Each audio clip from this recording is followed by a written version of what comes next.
Good morning, good afternoon, good evening, and or good night, depending on where you are in the world today.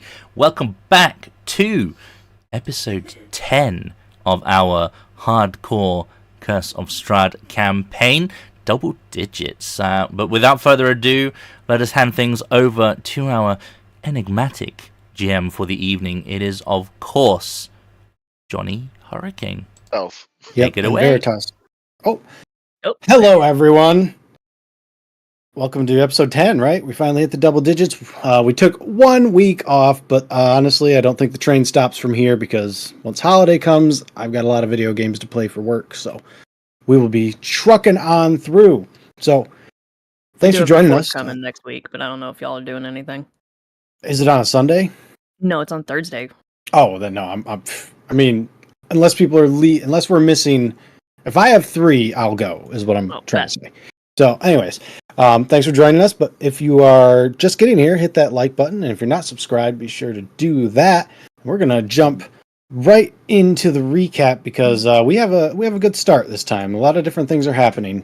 So, I'm looking forward to getting to that.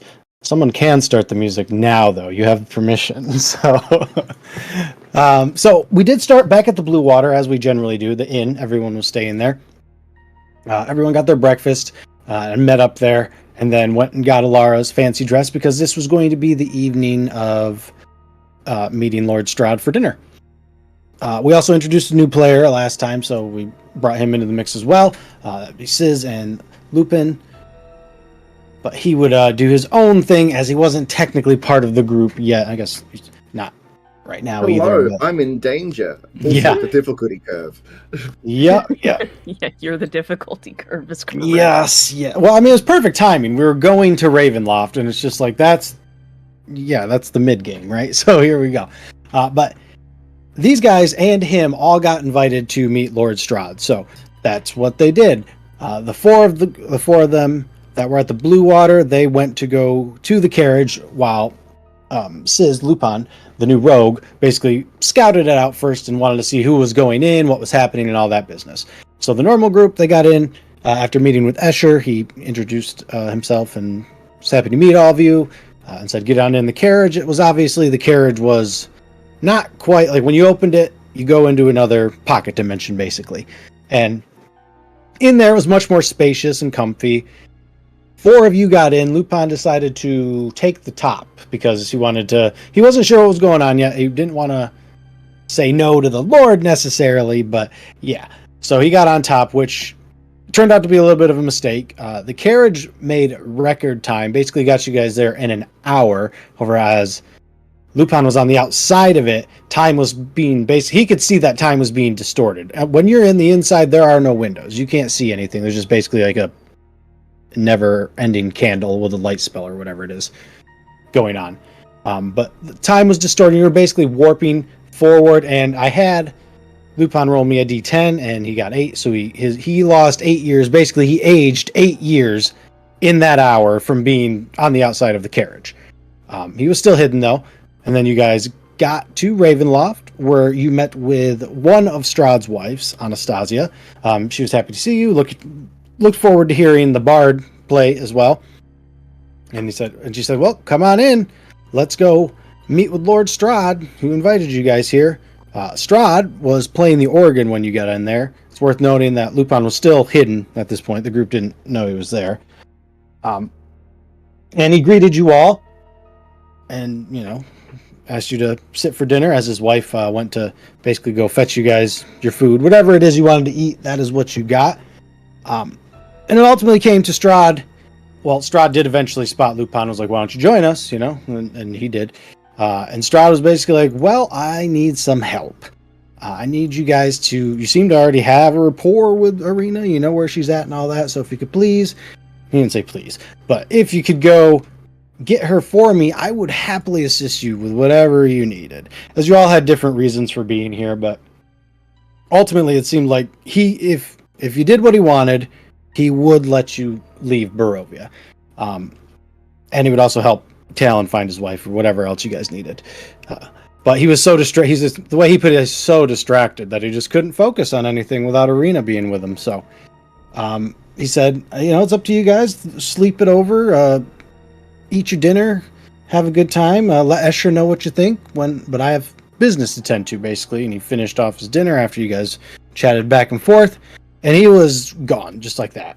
You did talk to him about Isaac and things like that also, and there was a good insight check to see that he was very, very good at remaining composed, which he did multiple times during the dinner. And he left, and you guys were like, cool, we got to go chat with Veritas, our old buddy, and he was upstairs in the library. And once you went up there, he was basically in a book and mumbling to himself. You guys realized that maybe he was cursed or there's something going on with the book, and you nullified it. And of course, that was what was happening. He was basically looking at a book on a place called the Amber Temple. And he has details for it and everything like that. But while that was going on, while you guys were chatting, he was basically, I'm ready to go if you guys are. I believe, I should also mention, on the way up, Talon opened a door and it happened to be the treasury.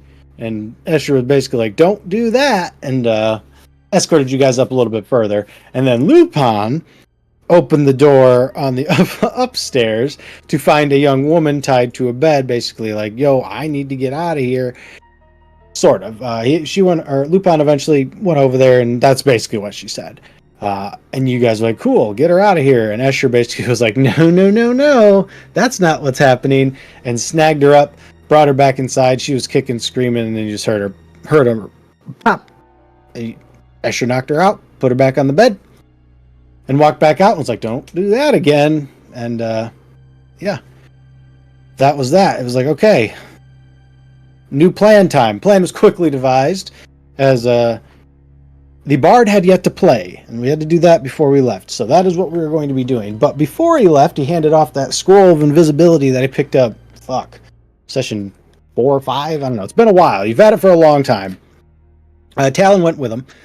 They're currently going downstairs with Escher and Veritas to go play for Lady Anastasia. Upstairs, we had Lupin, Melly, and Elara. They basically cast the spell to get the woman invisible. She's still unconscious. And then you guys, since she's invisible, she's just basically got picked up. The two of you combined, or at least one of you, you're by each other, so if any help is needed, it'll happen. She's still unconscious. She's currently being piggybacked by That's me, right. and we basically, harness roped her onto my back, and then turned her invisible. Yep. Death House is right. No, that one was from the pawnbroker, wasn't it? You picked the scroll? Well, maybe. I don't. Oh, you're right. Yep. You Does said invisibility? I could pick 2 level 1s or a level 2. Yes. Yeah. Oh, yeah. Because I was like, I didn't give any level 2s that early, did I? That's what I was thinking to myself, like, what a fool. But yeah. But yeah, that's basically where we are. Lupin was deciding if he wanted to go check out that treasury and try to steal from it. I'm going to go ahead and say that Veritas, Talon, and Valmir, as well as Escher, you guys have already basically made it back down to the base floor where you're going to be playing. He's going to lead you down a hall to what looks to basically be an old chapel. And Lady Anastasia will be there. But before we do that, Melly, Elara, and Lupin. It is gonna... Okay, Melly, you're pretty strong. What's your strength number? 16. Okay, actually that'll be all right. So a +3 mod. I'm gonna say that, it's basically difficult terrain with the double weight, but you're not gonna look awkward or anything like that, like hunched over, ugh. So you'll be able to do that without any trouble. So you two, I'm assuming, you're just gonna, as soon as she's hooked up, you're heading down to get back to the carriage to toss her in. Yeah, the sooner she's in the carriage and off my back, the better. Okay. You do know, just to remind you, that the carriage, if everything goes up without a hitch, this carriage ride is 1 hour long, and the spell only lasts an hour. So she Getting will... out is going to be a thing. Just, you guys mentioned it last time, so just reminding you, because I think you had a plan anyways, but yeah, just to remind you. Okay, Lupin, I'm assuming you're going to go with them as they get down to the second floor. This is where the treasury is. The room with the gold, as Talon put it. Yes, sir. You want to check that out? All right, I'm going to move you guys. I am going to go take a look. Okay, 1 second. Oops. Here, let me just move you guys back down here real quick. Right there. Except, it's only the three of you currently. The door is right there, Lupin. And I'm actually assuming Elara and Melly, you guys are probably just going to keep moving, right? You're not going to sit here and watch him?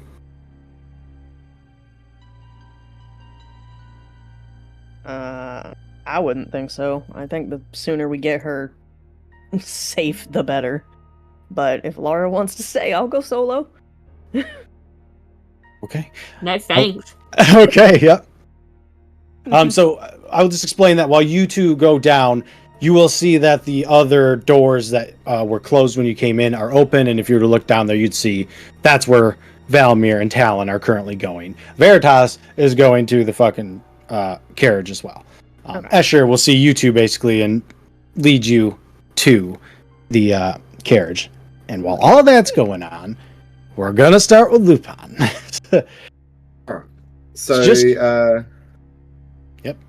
My apologies. I'm going to stealth, of course. Naturally, yep. With a plus 11 or whatever, I don't see why not. Yep. Even with a 4, it gets a 15. 15's not so bad. And then I'm going to quietly open the door. Okay, yeah. You'll be able to do so. No creaks or anything like that. You're pretty happy with yourself. You open it up, and on the desk, with his throat slit, is an old man. I don't think you saw him. I'm pretty sure it was only Talon that saw him, but that, obviously that's the guy. His hand is reaching towards a bell that is dangling from the ceiling. Inside the room, most of what you see is like paper, ledgers, yada yada, but 4 chests on the all of which are closed currently. Is it? I guess this dude. It's recently dead. Yes. Yeah, like there's still blood dripping off of the desk, like type of thing. Oh.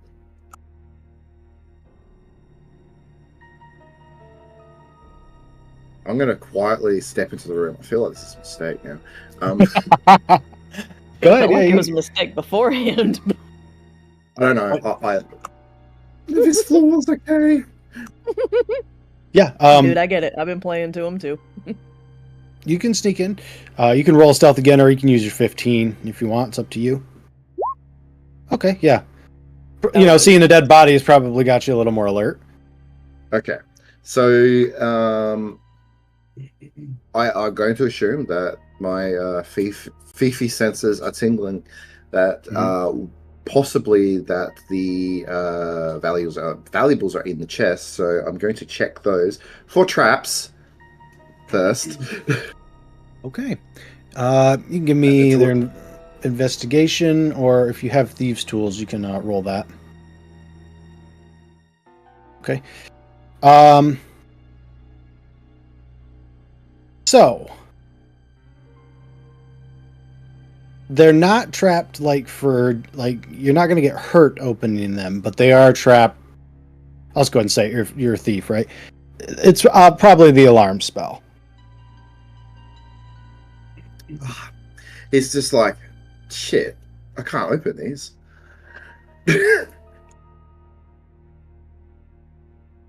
Because him being completely mundane in most ways, he has no way to remove the alarm spell. So he's gonna look at them and go, oh, damn it. There's also some bloody footprints going this way, if you're interested, into that other door. Small footprints. Bloody small footprints? They appear to go up.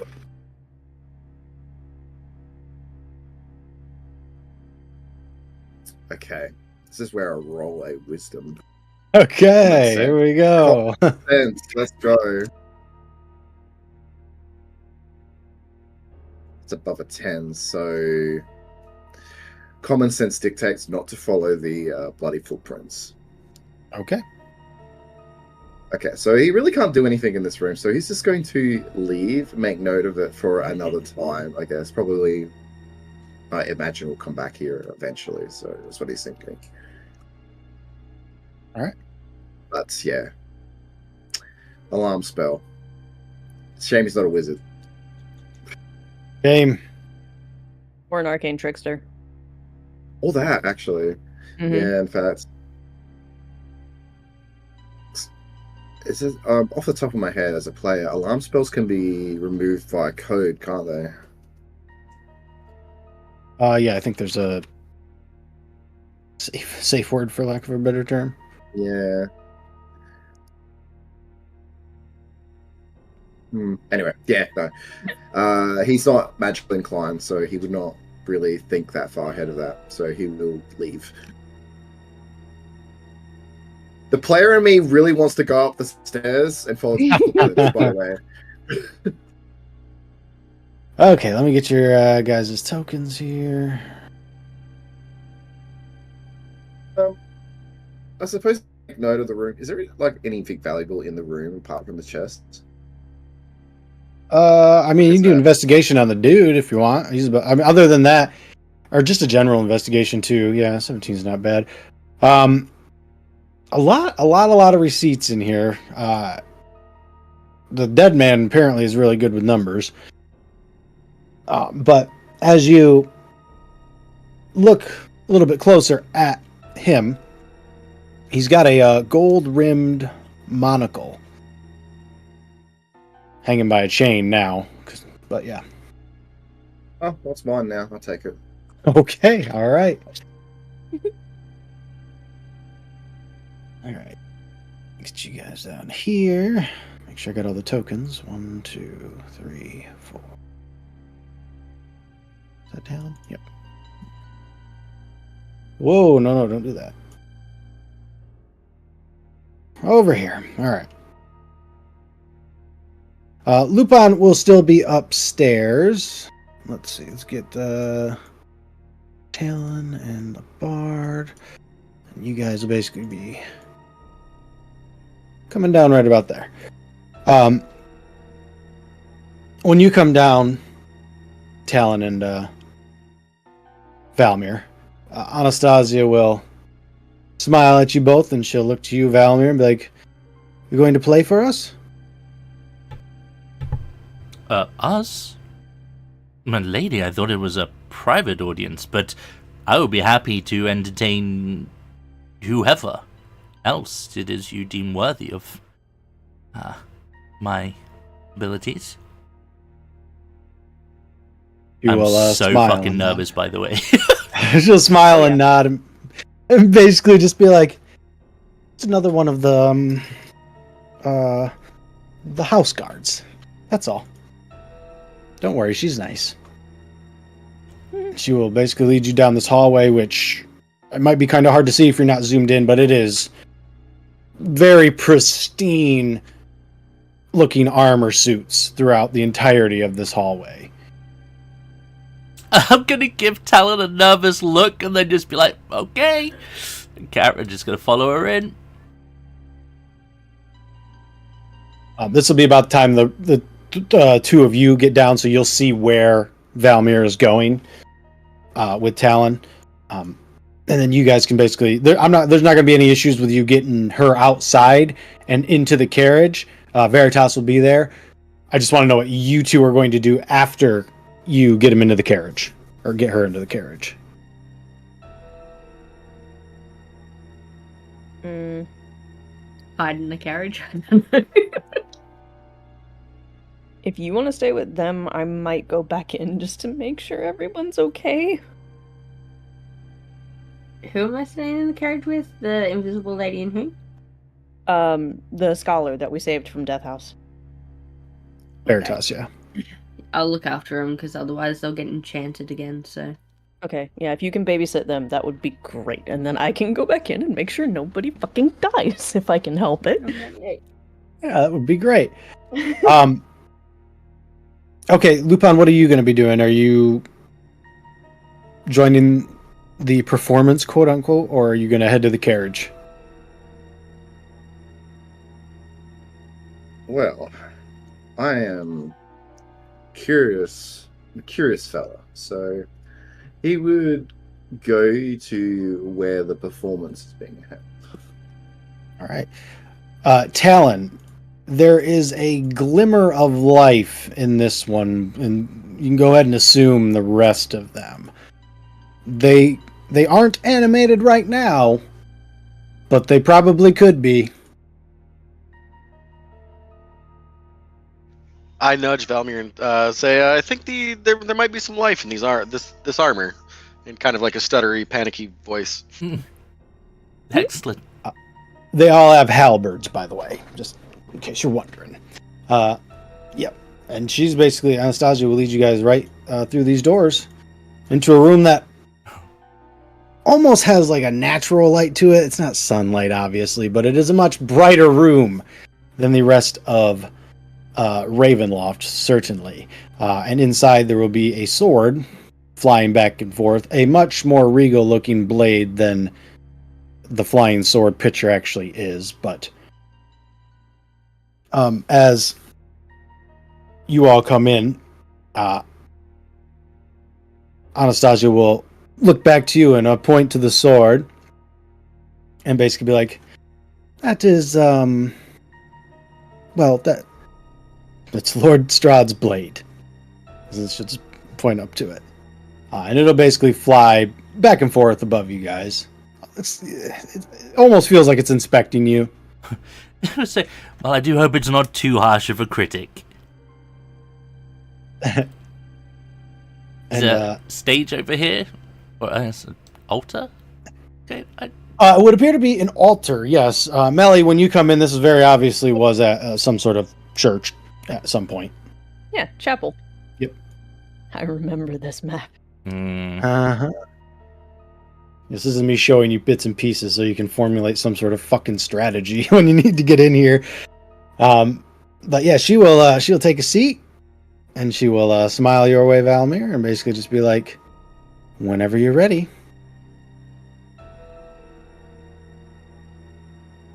Oh, wow.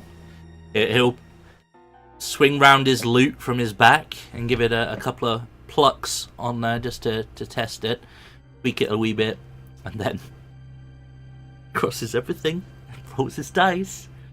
Mm-hmm. Okay. Oh, nice.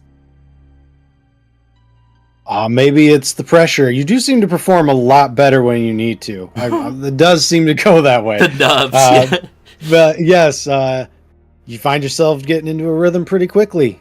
Or maybe you just finally got used to this damn thing. Who knows? But either way, Lady Anastasia is very, very pleased with your performance. The sword does its little glidey dance thing in the air. Lupin, you'll be able to hear it, so you can wander your ass over there at some point.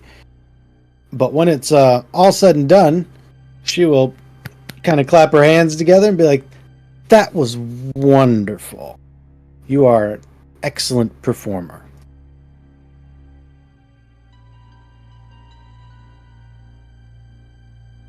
It seems that I perform my best when I have just the perfect audience to perform to. And he'll bow. And then You smile and basically just smile and get up. And she will rummage through her handbag and she'll go over to you and she'll hand you what basically looks like a D6. okay. She'll be like, here you are. Oh. Most gracious. Thank you. He'll nod and be like, now, I believe I have some more business to tend to before the evening is up. As Lord Strahd said, you were welcome to stay, but it seems Escher could take you back this evening, so appreciate the performance. And should you be around again at some point, our gates will be open if you wish to perform again. Oh, I would be happy to. Your kind words humble me, my lady. But you are correct. When we have pressing matters to attend to, it would not make sense to dally when we have been tasked with, tasked with something to do by the lord of these lands. She'll give you the same smile she does, and she'll basically gesture for you guys out the door. Looks like she's going to close them, basically behind you guys if you're not going to. Oh yeah, he doesn't need Stay. to be told twice. Yep, I'm gone. Yeah. Okay. I got my good roll. I'm going. Yep, I survived. Time to go. That was a 10 on my roll, by the way. Perfectly Yeah, I down the see middle. It's like, goddamn. So, as Talon walks past, Lupin,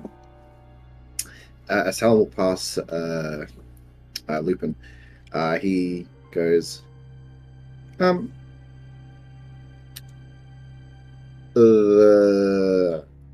gold is a no-go, and there is a dead man bleeding out upstairs.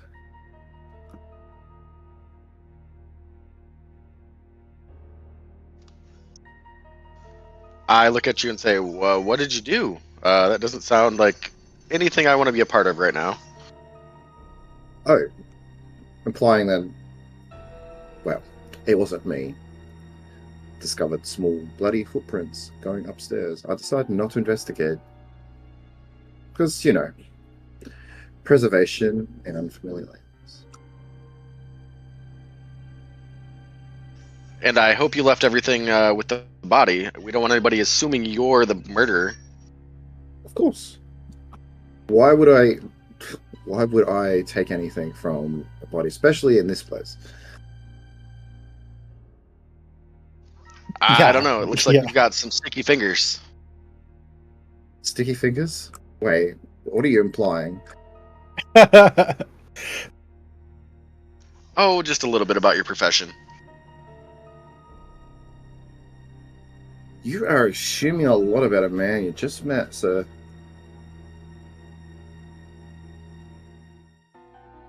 I just turned to walk away. Yeah, I assume you guys are doing this while you're leaving the place. Does Talon have any gold on him? Do you have any gold on you, Talon? I'm not telling the thief that. I guess. But yes, Yeah. I do have some gold. I slide a hand a piece of gold out of his pocket. All right, it'll be sleight of hand versus perception or investigation, I guess.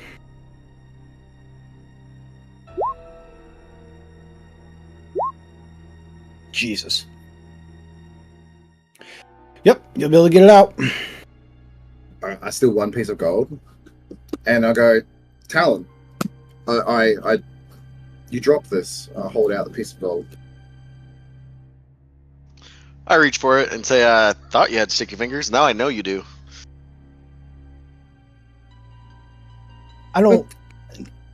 I mean, you can give an insight check against his deception, I guess, but since you didn't get the investigation, I mean. If he said I dropped it, I know that would be a lie because my guy wouldn't drop the gold. I wasn't fiddling with my gold pouch or anything like that to make myself think I would drop it. Yeah, I guess. Why don't we do a deception? I want to see the deception versus the insight, anyways. It's more of like an assumption, right? As opposed to you Yeah. did it. Yeah.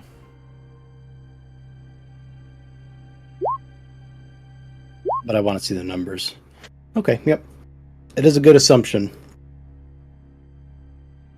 He is the int barb after all. He is indeed. That's rude. I was just handing you a piece of gold you dropped.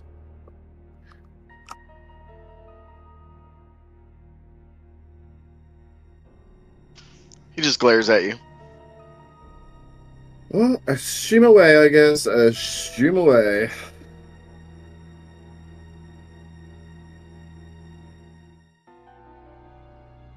Into the carriage. You all go, I'm assuming? Oh yeah.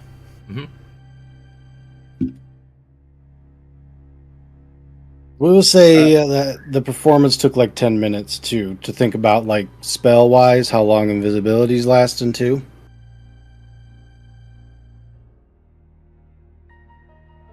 Are you getting in, Lupin? Or are you? I'm just going to straight up cast invisibility on her when she reappears, just if that helps. Oh, yeah, ease okay. matters. Okay. Oh, you have invisibility. Oh, okay, cool. Well, there we go. That solves that problem. No, what was his name? What was this vampire's name again? Is it Escher? Escher? No. Yeah. Usher. I'll ask Escher. Is it safe for me to sit out here with you? He will look at you and be like, "You can ride shotgun if you want." Yes. Fantastic.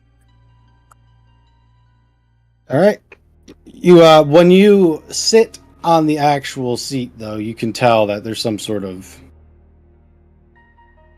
I guess, magical shielding is the best way to put it for you, that you did not have when you were on the top of the carriage. Lupin will make a comment and say, "This is much better than riding on top of the carriage." He'll smile and be like, "I bet." And he's gonna look and be like, "You're lucky all you lost was years." I wonder if I dropped those on the way here. Oh, they belong to something else now. Well, hopefully they're keeping them safe because I would like them back. Get another smile from him.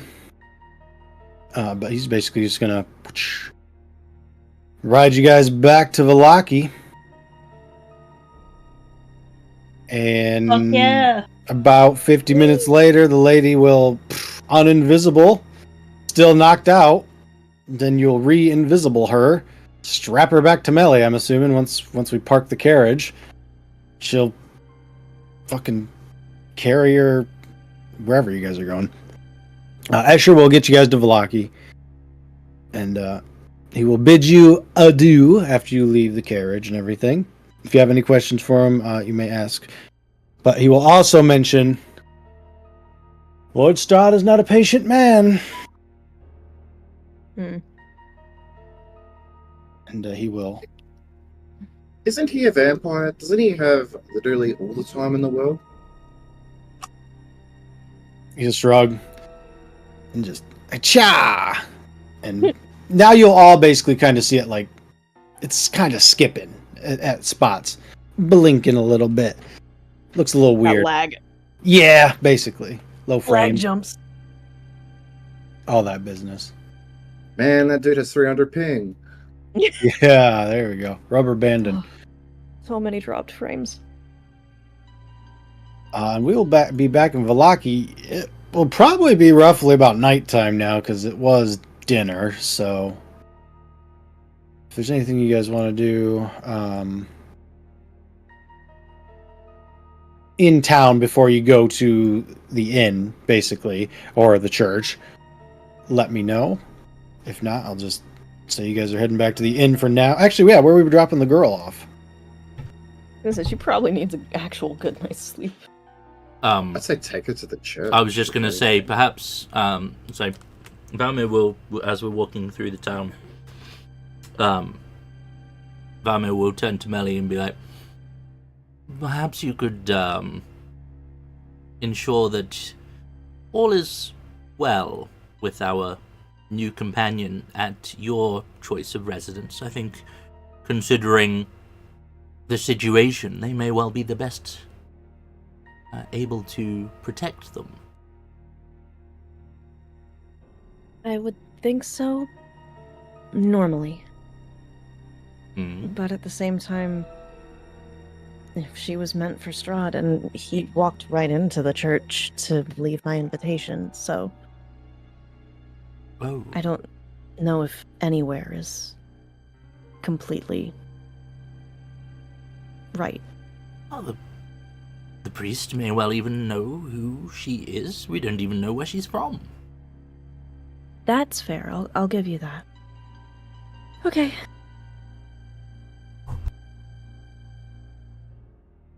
Everyone heading to the church? I Probably feel a bit just me. pious. I feel a bit pious. I'll head to the church. Oh shit. I gotta get your fucking token for it, is what I gotta do then. I'm happy just to go straight to the inn. Like, act as normal as I can. Yep. Okay. Talon, you inn or church? I'm going to the inn. Okay. Well, you're heading there with Lupin then. Melly, let me get you guys over there. We'll do church first, and then we will head to the inn. Boop. Oh, whoops. Those guys aren't here. And the girl is still going to technically be invisible, I think, for another, 30 minutes or something, probably, at this point. So, yeah. But yeah, it'll be as normal here, Melly. Milievich is doing his work, and the priest, or the father, is basically getting ready, because it's about an hour before people will start showing up.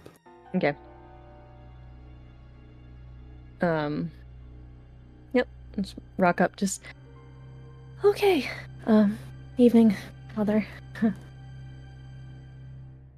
He will give you a nod and be like, "Good to see you again, Melly. Yes." Smile. Oh. I hate to do this, but I believe I have someone who may need refuge here for a bit. He'll look you up and down and be like, I mean, that's one of the things we're here for. Okay. You're not gonna be able to see her for a little bit, but, yeah. Big size. And he'll... Well, I mean, he does have some high level... He's got, level 2 spells, so he'll be like... Yeah. I gotcha, yep. But they will appear at one point. Yeah, she'll show Okay. up. Well, I mean, there's I the do need to room... currently get her off my back. Okay. There's the room right below yours no one uses, so you can Okay, yeah. hop right And that there. would be the right or the left? Left. Okay. Right leads to technically the vampire cellar. Ah, yes, right. Yep. And so- Although in this case, that just leads to the cellar. But yeah. Yeah, so she'll drop her off and just... I feel like I should warn you, she's kind of a rescue project. And he'll watch as Lupin just walks in, kind of eyeing him up and down, then look back to you and be like, "Yeah." Look back to Lupin and be like, "You seem to get a lot of those." I've yet to figure him out, actually. He seems kind-hearted enough. Well, that's good. Well, I mean, we'll wait for her to wake up and see who she is if we can. Yeah, because we couldn't exactly figure that out. She was kind of freaking out, and then promptly knocked out. Not by us, mind. We never. Just... She's had a bit of a rough time. But as soon as she wakes, I'm happy to help however I can. I'll obviously go through all of the duties for the time as people start filing in. And he'll nod. Yep. And Be she'll like, be ready to "That's for me." help. Yep. I'm just gonna make it easy and say she's basically gonna sleep the rest of the night. Okay, perfect. So that'll happen. Lupin, you can give me an investigation or perception as you're kind of looking over as people are starting to come in. Yeah, most of these people are just your kind of typical beggars and whatnot. But one of the ladies does seem to be dressed a little bit more fancy and has a little bit of jewelry about her. But she kind of keeps over to the corner and by herself, and she's like an in, does her prayer thing, out type of situation. The rest of these people, like they're looking like they're staying for the night. I feel like he would take note of her as soon as she walks in, and he'd be sort of like standing beside the entryway, I guess, like, you know, like leaning against the wall, like inconspicuously, and he will attempt to sleight of hand something off of her when she walks past him on the way out. Sure. I can't help myself. You simply can't. In the house of worship, oh boy, give me the sleight of hand. Mm. I will roll my plus 5 perception. Or did you have something else you're trying to do? Jesus. Okay. Whew, that's close. Yep. You will be able to snag off one of those. You say it's a place of worship, but the house of the Lord. But as Melly mentioned earlier, Strahd just walked in here without a care in the world. So you'll be able to snag off a silver bracelet. Probably worth about 25 gold.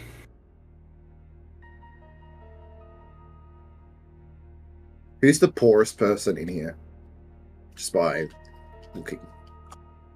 Your investigation. There's a rather, like, even amongst this rabble, there's one that stands out with, like, you know, shreds of clothes. But at least most of these people have full clothes and everything like that. Looks a little malnourished and almost sickly. That would probably be the worst one. So he's gonna sort of he'll walk over, sort of stand there, like, you know, say a couple of prayers, you know, to make the part. Sure. Caught up. There's an airplane going over my head. Not your house?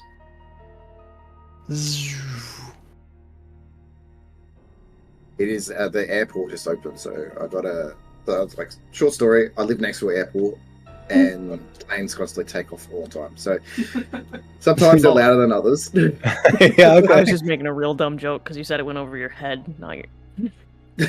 Your joke I was like, went oh, over. it's that close, and apparently the joke whooshed like Yeah. a You plane gotta did. remember, it's like 5-6 in the morning for Yeah. sis. Like, I know. yeah. Big whoosh. Anyway, so Poor man's is barely functioning. he'll sleight of hand the silver bracelet into a pocket. Or Question mark. Little, pocket. the satchel that it's got left. Yeah. Yes. Yeah. Okay. You can find a spot. Sure.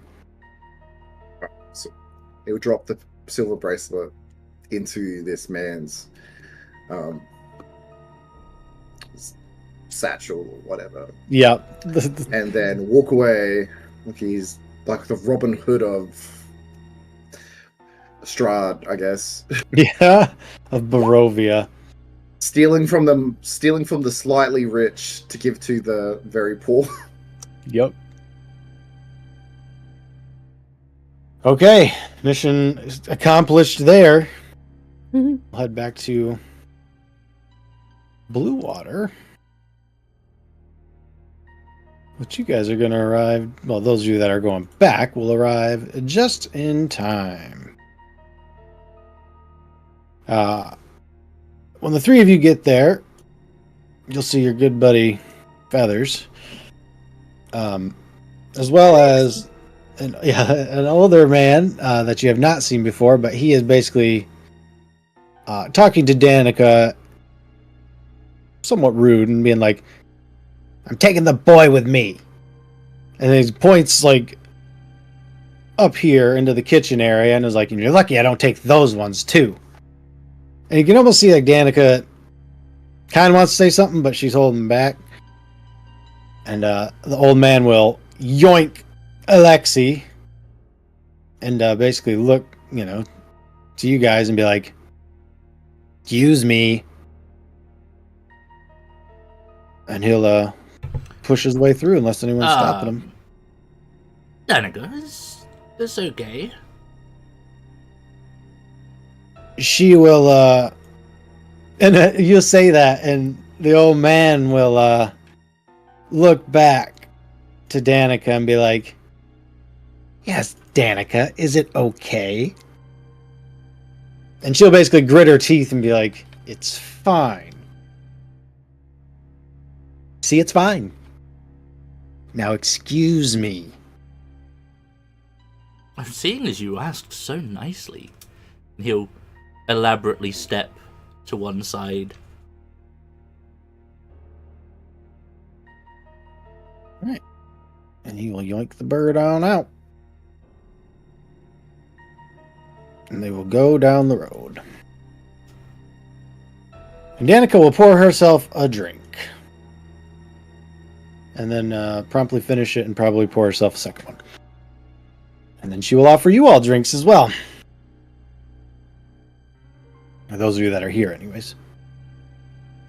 If you're still in your... one after that. Yeah, if you're still in your dress, Elara, she will be like, "Well, that looks very nice on you." Thank you. You're definitely the most fancy person in town with that. Let's just say that. Till I put my armor and shit back on. Yep. So it's undead hunting time again. But yeah, you guys can get yourself some drinks. I will pass, but thank you. I've had quite the day. I think I'm going to go retire. Get out of these clothes into something a bit more comfortable. She'll just kind of give the look of like, "Oh yeah, I get it, I understand." Like, well, rest well. Basically, my plan is I go upstairs, change out my fancy clothes into something a bit more comfortable, and I'm going to identify this D6. Okie dokie. The D6 basically is an extra bardic inspiration die, so you will have an extra one. Nice. It's going to take attunement, but I don't think you have anything attuned anyways. No, so, I don't. Yeah. There you go. All right. Another one of your glamour fucking weaves or whatever. Making all the people move. And if that's all you're going to do for the evening, Elara, is anything you want to do?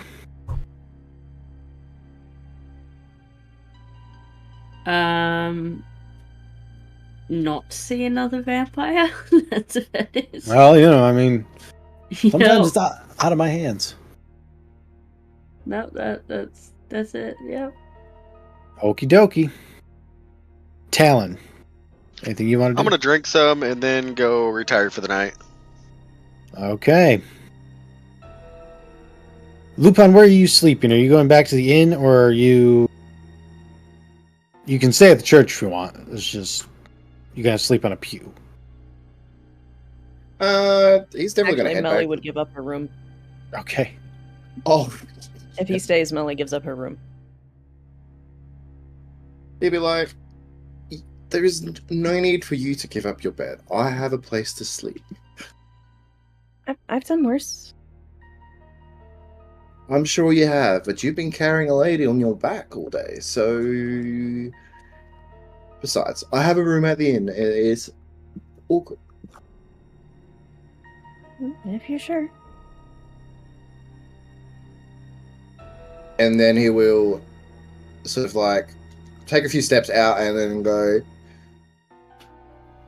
He'd point out the gentleman he handed the silver bracelet to. Be like, "I feel like that one needs to get fed." And then he will, like, leave. She just looks very confused. The fuck is this man talking about? Yeah. The guy he points to, you've been here long enough to know. He's Yeah. like, this isn't like yes, he is sick, but it's not like a lay on hands kind of sick. Yeah. You know what I mean? Like, yeah. He eats when he eats, and all that. That's just how he is. He just Poe. Now he's getting not anymore. Not no more. He's fucking rich now. He was poor, but not no more. He can buy a house. Shit. Mm-hmm. Then Mel, you just, I'm assuming outside of your normal church duties, going to bed. Yeah. Okay, good. All right, we will rest for the evening. What, I just kind of need to know general plan, what we want to do after this. I mean, we're going to talk to the girl in the morning. That makes sense, but which direction are you looking to go? I guess is the best thing for me. Is we're going towards Kresk? Are we going towards the glow? What do we figure out who the girl is? Just follow up on anything that's to be done there, and then I think head west.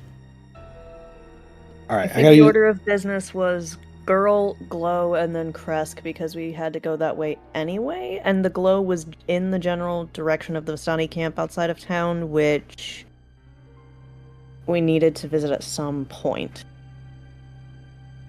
Yeah, it was mentioned. I think Elara wanted to go there for a +1 bow, but now she has one. Mm-hmm.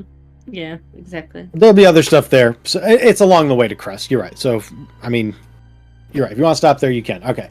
So we'll do the girl first, and then we will most likely head west. Okay. Wonderful. All right. I am going to go use the restroom real quick, and then give me like 5-10 minutes, because I got to make sure the dog's still down at the beach. And I'll be right back.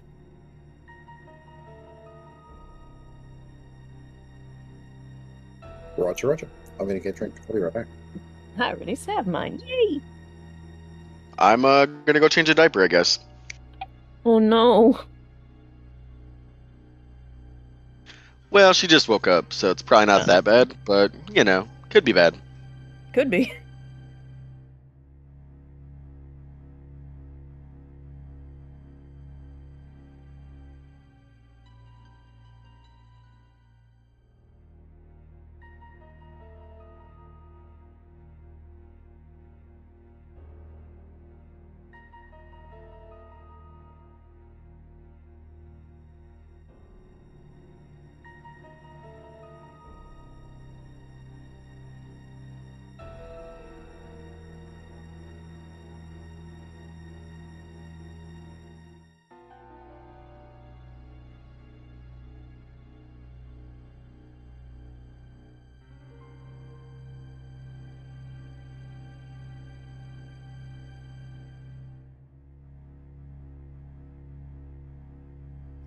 Alrighty.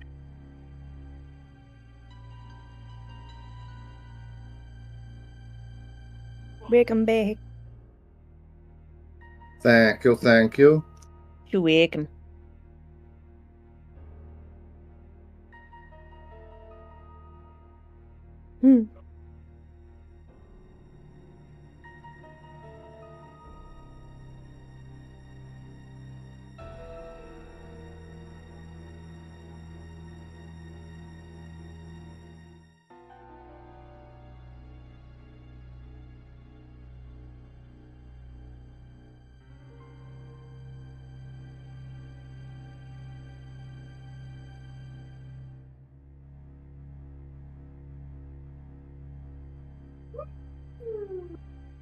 So what was the plan? Where were we heading to? I think general idea is girl, glow, camp, Kresk. Alright. So what is the glow? So there was a purple glow off in the distance. I think it was when we were defending Vallaki. When shit popped off during the festival. Alright. I could be wrong about the timing. Maybe it was when we were fighting the wolves, but it was off. So.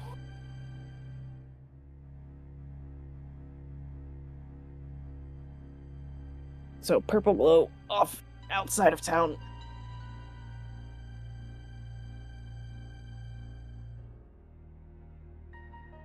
Sounds like a plan. Melly has a little notebook that she's been keeping lists of things of she's keeping a quest list, literally. Oh.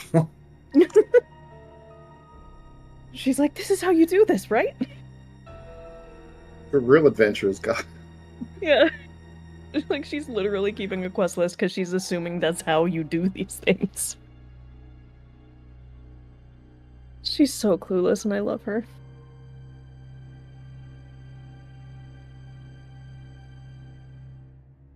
I'm surprised Millie is not suspicious of Lupin.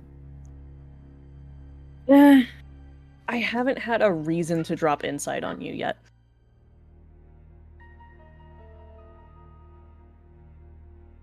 He hasn't really done anything bad yet, has he? That's the thing.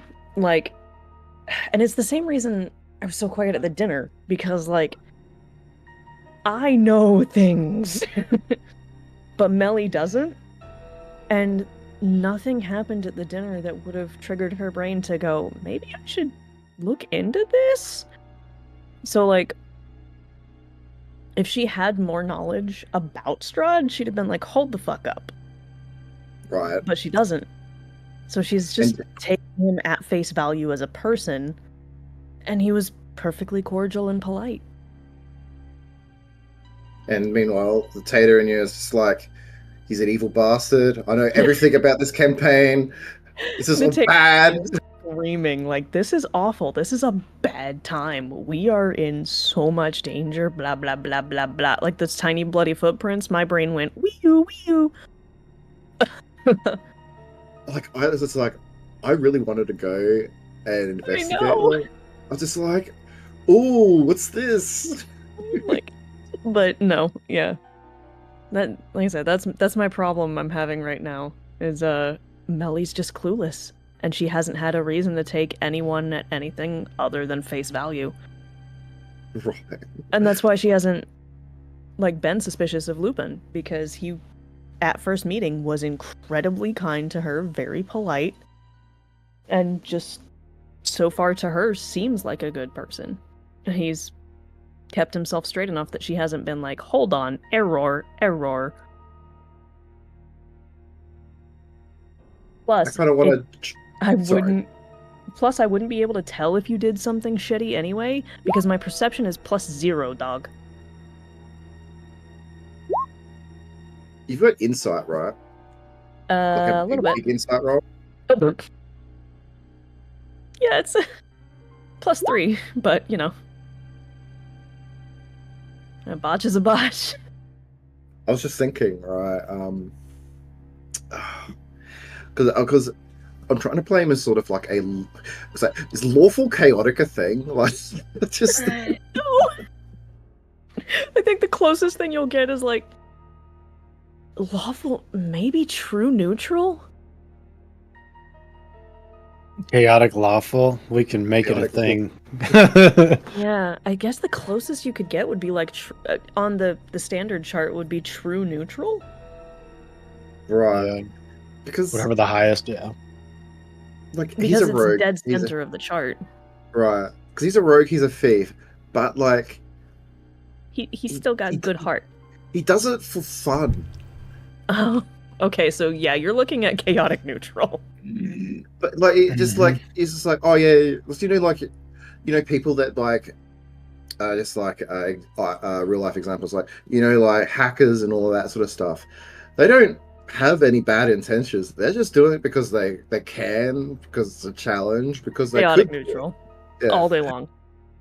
The epitome of might save your life, might steal your wife. Like, oh, Lupin will steal your wife. Hide your wife, hide your kids. Exactly. Mm-hmm.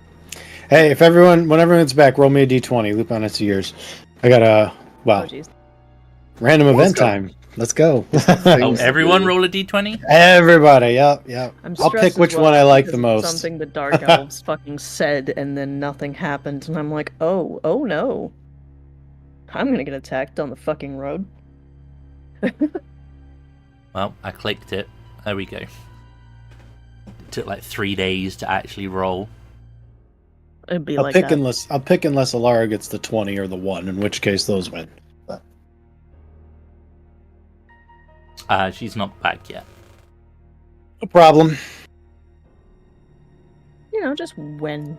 Yeah, whenever she gets back. Actually, I guess for those of you that are at the inn and are currently here, when you wake up, are you going to the church to like chat with the girl, or are you just gonna wait for Melly to come get you?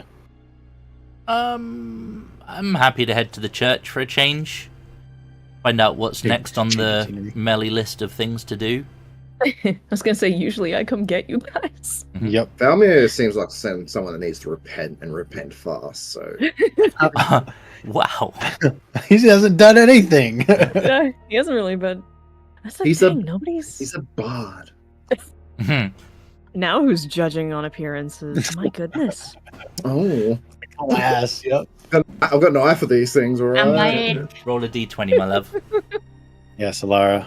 Roll us a d20. 1 or 20, do it. God. Matter of fact, roll the 20. Bet me. Yeah, just casual. 20. Mm-hmm. Shit. Shit. All right. I manifested. Congratulations. Yeah, I'll even let you have inspiration for that if you don't have it, Elara. I don't know, but all right, cool. I haven't. 20 wins. What am I 20. winning? Oh, It's just well, a random event. Yeah, there's a random stuff happening, and You won the because you guys roll are off. going I to be can't believe I called that. yeah, great. Well, good job. I'm gonna regret that. Yeah. So, Elara, I'm assuming when you wake up at the inn, you're going to go up to the church to chat with the girl like everyone else is.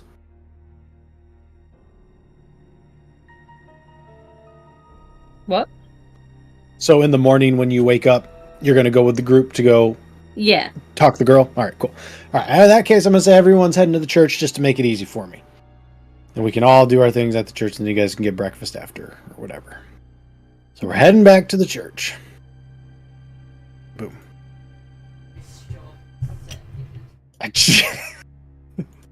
Agreed. All right. Let's I'm right there with you. It's been a long day. So basically you guys will get up and okay, maybe the priest won't be blocking the fucking door, huh? And the woman will kind of, stagger herself out like, wobbly legs basically. But she'll walk out and kind of look around a little groggy-eyed and be like, and then look to see. I know she saw Lupin. Did she see the rest of you? I don't remember. I think she did. So she's gonna see through the door. Melly was staring intently and uncomfortably. Yeah, because she Valmir went up to the door as well. Yeah. And she walked into the library room. Yeah, she was exactly. leaving. Yeah. So you guys, we saw her. Yeah. And she'll see that it's you guys, and she'll kind of have like almost a panicked look, like looking around, like, "Oh shit, where are we at? Where are we at?" And then realize, okay, this ain't Ravenloft. And she'll basically just be like, "Am I free?" I think so. I mean, we got you out of there. And she will give you a hug, Oh, Melly, and be like, "Thank you." Aw, you're welcome. And it's like the big warm bear hug back. Yep. Yeah, and she will hug all of you if you let her. And then she will introduce herself, and she'll be like, "I am Gertruda." Oh Lord. Yep. it's fucking just. Yeah. Oh. And she'll be like, I'm not at the church in the village of Barovia. Where are we? Lucky. Oh, okay. All right. I haven't been here yet, so that's not too far. And she'll look around. From Barovia? The village of Barovia, yes. Oh. What? No, nothing. Just, I would be mindful, if you are planning on going back that way, that you will be passing very close to a particular location we've just left. She'll smile and nod. Be like, "Oh, I'm not going there. I'm not going back to the village. No. Oh, okay. You said you were Gertruda. How did you find yourself under such a misfortunate set of circumstances? I was a gift. Oh. From... My mother sold me for some meat pies. And then the old lady gave me to Strahd. Oh. And then I think Strahd was going to give me to someone else. I don't know. You guys came and got me. You, unfortunately, were on the dinner plans. So, yeah. Someone being Strahd. Kind of look over and be like, and just kind of shrug and be like, well, thanks for saving me. You were given up for meat pies? She'll smile and be like, don't eat the pies. They corrupt your mind. He's going to shift the eyes at Talon quickly. They must be bloody good meat pies if they were to give up. I smirk back at you. I believe we dodged a crossbow bolt there, my friend. I take Yes. it you're all familiar with these, quote, meat pies. Oh, Talon bought one. But I didn't eat it, though. He did not eat it. Well, that's good. So, Gertrude, you say you were sold. And now you find Traded, yourself... I guess, is more appropriate, but yeah. You now find yourself here. What are your intentions? Oh, I'll go see my granny. South of here, so I'll be all right. That's where I was going to end up going anyways. She doesn't live in a windmill, does she? Mm-mm. There's a village down there. Berez. Well, I don't think she lives in a windmill, but... Uh-huh. I was going to say, there is Not the windmill that the other old lady brought me to, no. Oh, well, there's a bunch of bandits there. Be very careful. Oh, no, they ate the pies. They belong to her now. Oh dear. Oh, well. Don't eat the pies. But you gotta understand, when you have no other food, I mean, meat pie looks really tempting. But she's got some strong magics, so just stay clear. That's my recommendation. Well, I believe we have plans to head west, but I will keep that in Okay. mind. She'll nod. Be like, well, I wish you safe and happy travels. And if we meet again, and I find myself a little bit of gold, I will buy you all a round of drinks.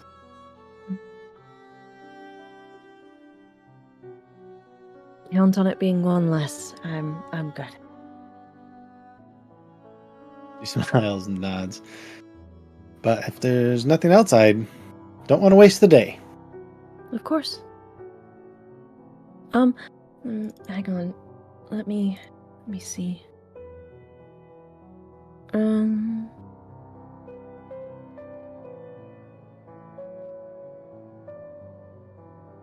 Okay. At least take these with you, and Melly will pass over 2 of her rations and a vial of holy water.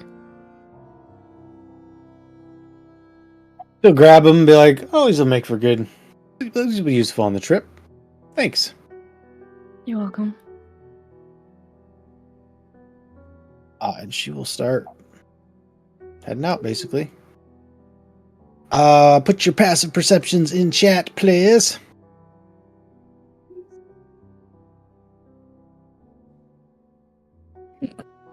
16, I believe, is our highest. I know our bard's got a good score, but yeah, okay. Barb. Elara, as you got a 16 just over. Why don't you roll me a, let's see, history or arcana? Okay. Okay. Woo! Yeah, you've seen something similar to this before. It's super subtle. So actually, like, you're a little surprised by this because the one you saw was much more robotic. But the way she moves, super subtle, but it's like a puppet. It's like someone's pulling her strings. You've seen it before. It's a very, very high level curse. Like I said, the one you saw before was much more rough, much more like, like obvious. Something or someone is controlling her, basically. Oh. I would relay that, but I wouldn't know really what to do with that. Yeah, it's. I'd say the last one you encountered, you probably just killed because it was like a monster type of thing. So Okay, that's what I'm gonna tell him. Yeah. Panic. And at that point, deal with it. yeah, as after she points it out, you can all kind of see that, like, okay, yeah, it's a little something's going on there. But she's just gonna keep on walking. Should we? She's just going to walk to this village, and we did get a map, didn't we, at the castle of Barovia? So I'm gonna have a quick look at the map. But did she say she was going to Beres? Whereas, yeah. You can look at the map and assume it has Beres on it all the way down there. It does. However, the name next to it is the Ruins of Beres. Oh.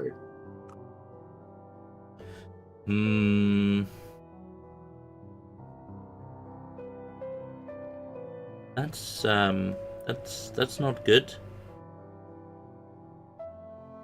There's also some distance to travel on their own. I didn't see any weapons on her person. How will she survive?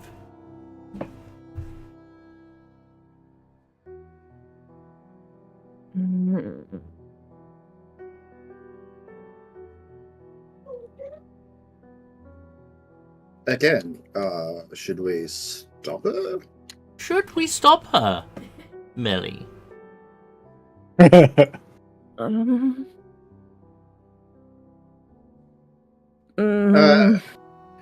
gonna take the initiative and Gertrude, wait. She will stop and turn her head and be like, "Yes." Are you sure it'll be safe for you to walk all the way down to where was it? Beres, you said? Perez.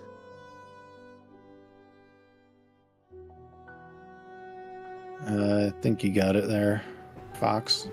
Oh, wait, maybe I Okay, need to thank give you, you your journal too. There you go.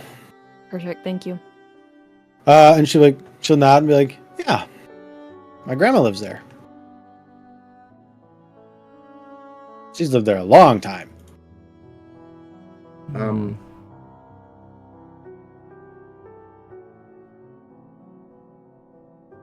Should I'd sort of look to the others. We perhaps escort you there?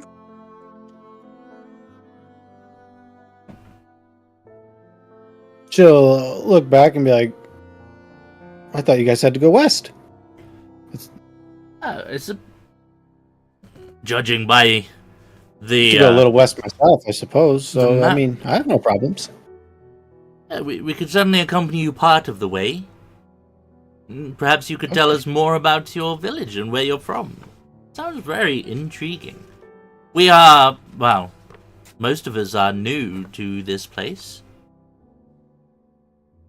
Sure, but you can't slow me down. Okay? We understand you're a powerful, independent woman that needs no adventurers holding you back. Mm-hmm. Exactly. So let's go. And she's going to start walking.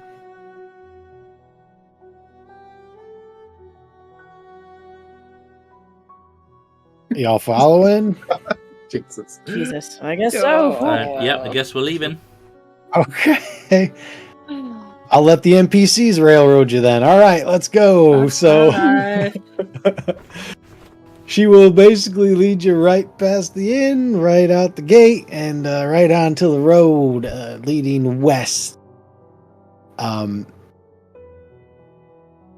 And you basically were like, you can tell me about your village. And she'll start telling you about the village of Barovia. And she'll be like, yeah, that place is pretty great. Or, well, it was. I mean, till they all got killed. And she'll keep walking. About an hour later, you'll run in. The first thing you run into is a bridge. Hey, she says the village of Barovia, they're all dead, basically. Yeah.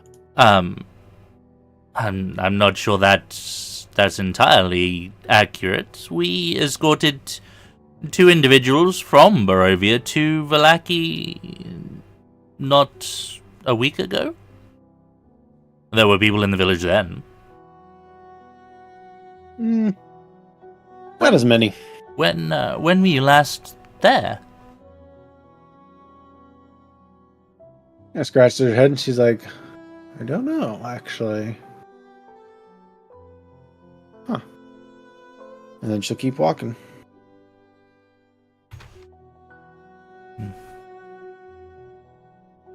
And this place you're heading to, is it your grandmother's village? Yeah. What is Berez like?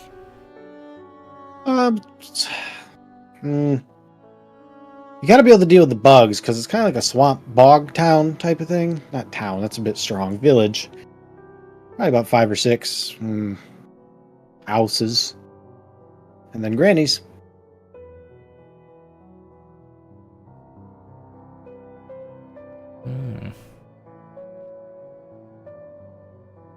She'll be happy that you guys brought me there, though. So I can't give you a reward, but maybe she can. Oh, I'm not thinking we need a reward. In this bleak land, I struggle to think of a reason why one would wish to live in a swamp. That sounds even more adding to the misery of this land.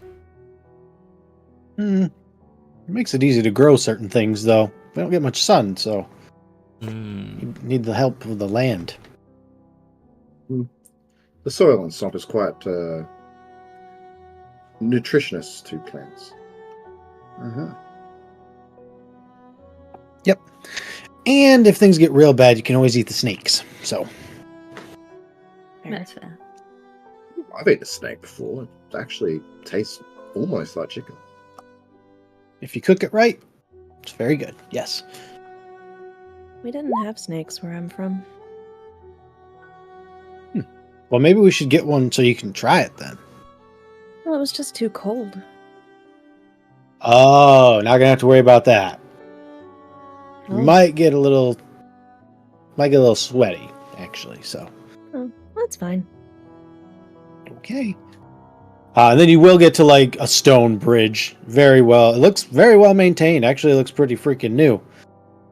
And you just cross right over it. And when you cross over it, this is kind of the point where like you'll hit a fork. And she wants to go down to Berez. You were told the Vistani camp would be right before the next bridge, which would probably be about a day's walk. And then there is another path that leads deeper into the woods. But she's going to point down the road and she'll be like, if we follow the river south, we'll make it to the village 5 or 6 hours.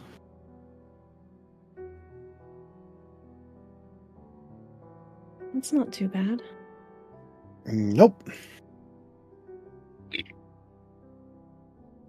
I will say this. She has gotten much more animated as she starts getting like, now that she's almost like straight beelining for it. Mm-hmm. She seems quite happy to be going this direction. Well, it's Good, Yep. Sure I guess. is. I guess. This can only end well, right? No. Alright, let me gather you guys up. I figure out what we're gonna do. So, you will, after about 5 hours, we'll say, you will come across, or you will come to what looks to be, in the distance, what used to be a village. It's very clear it's not, it's the ruins. Like, the buildings, you can basically see like a little tiny pieces of the walls and foundations, but other than that, it's not there's nothing there. Well, I shouldn't say. You know what? Let's go ahead and do our perception checks, investigations, whichever you want. Say you guys are out of the range of everything. See what you see.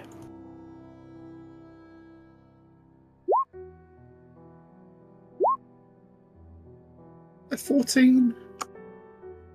14 ain't bad. 16's better. 22 and a 21. Lord. Woo! All right.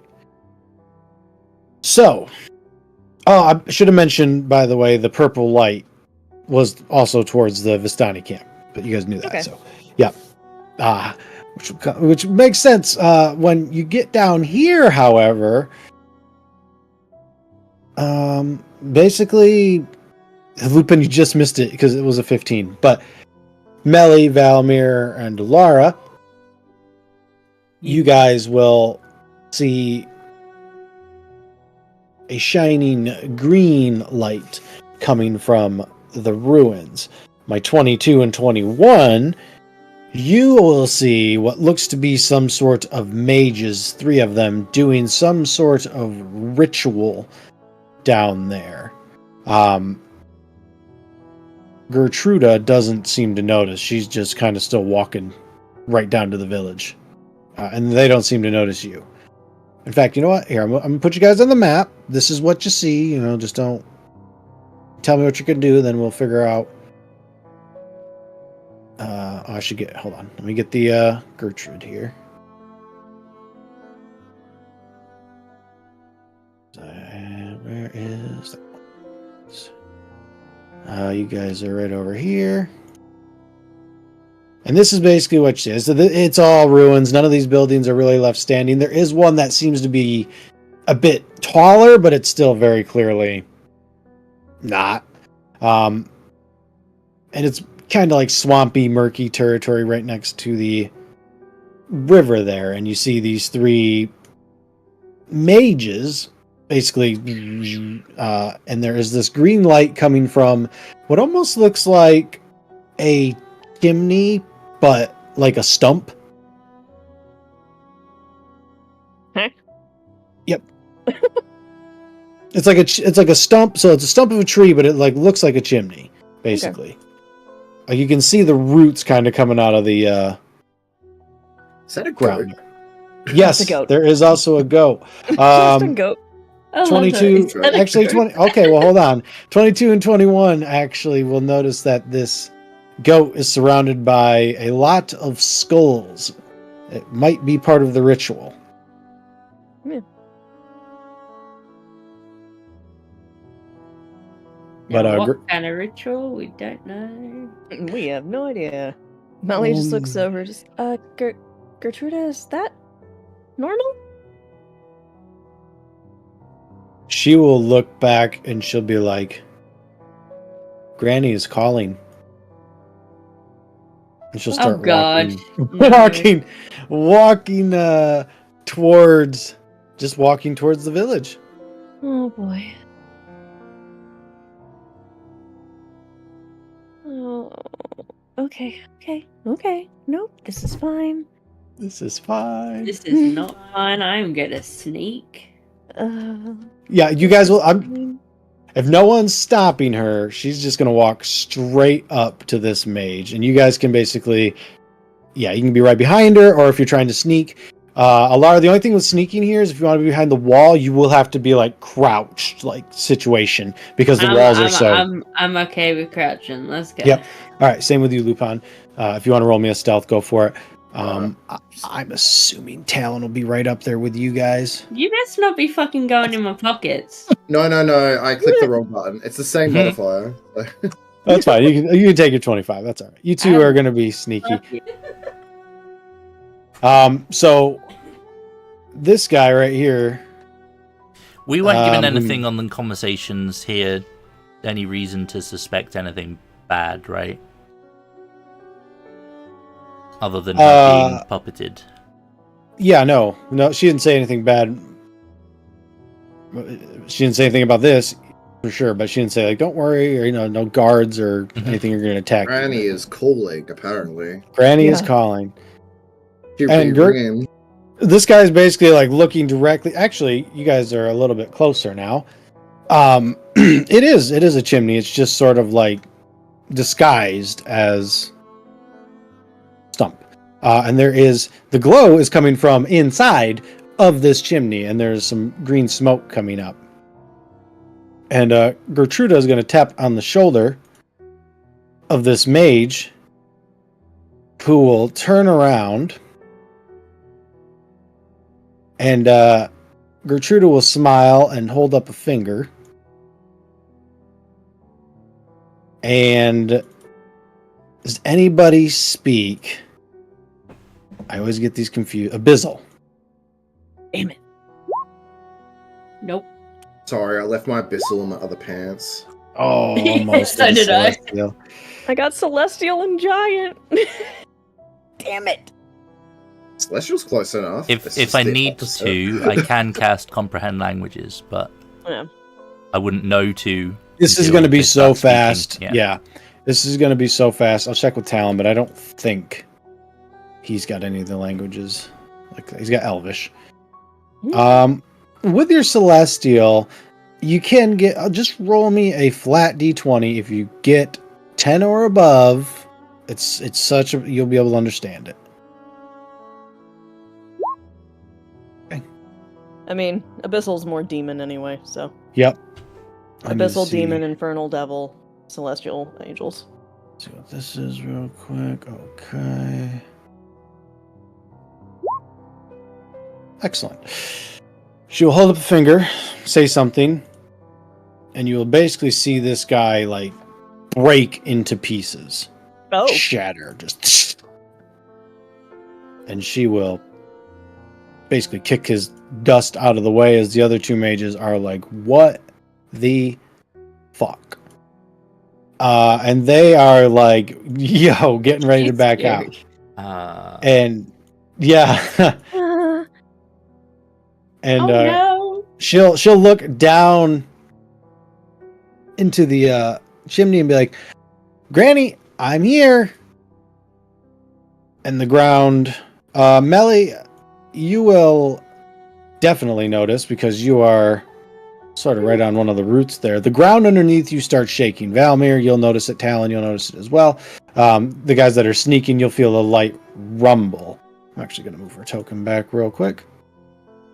As from underneath the ground, this giant fucking hut is going to pop on up.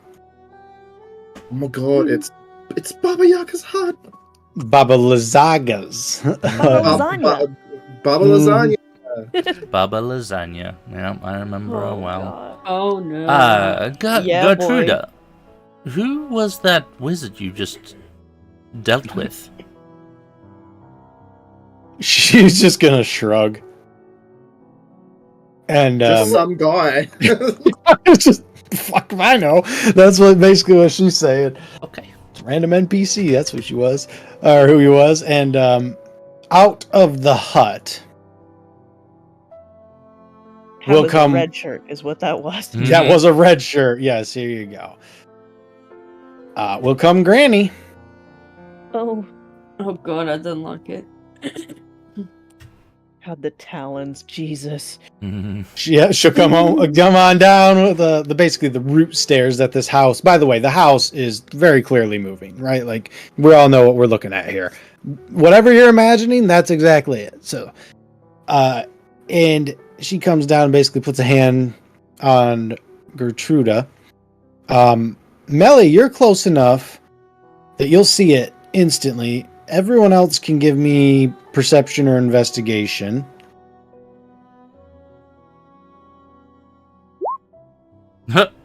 Woo!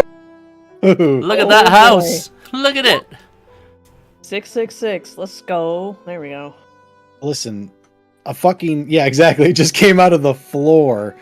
I don't think the HOA has this approved. No, Elara, you'll notice it as well. When she puts her hand on Gertruda, the strings, quote unquote, disappear. She regains, she's back to her normal state. Yes. But I want to be clear, she appears to be the exact same she was. Like, her personality does not change or anything like that. It doesn't appear to have altered her mind.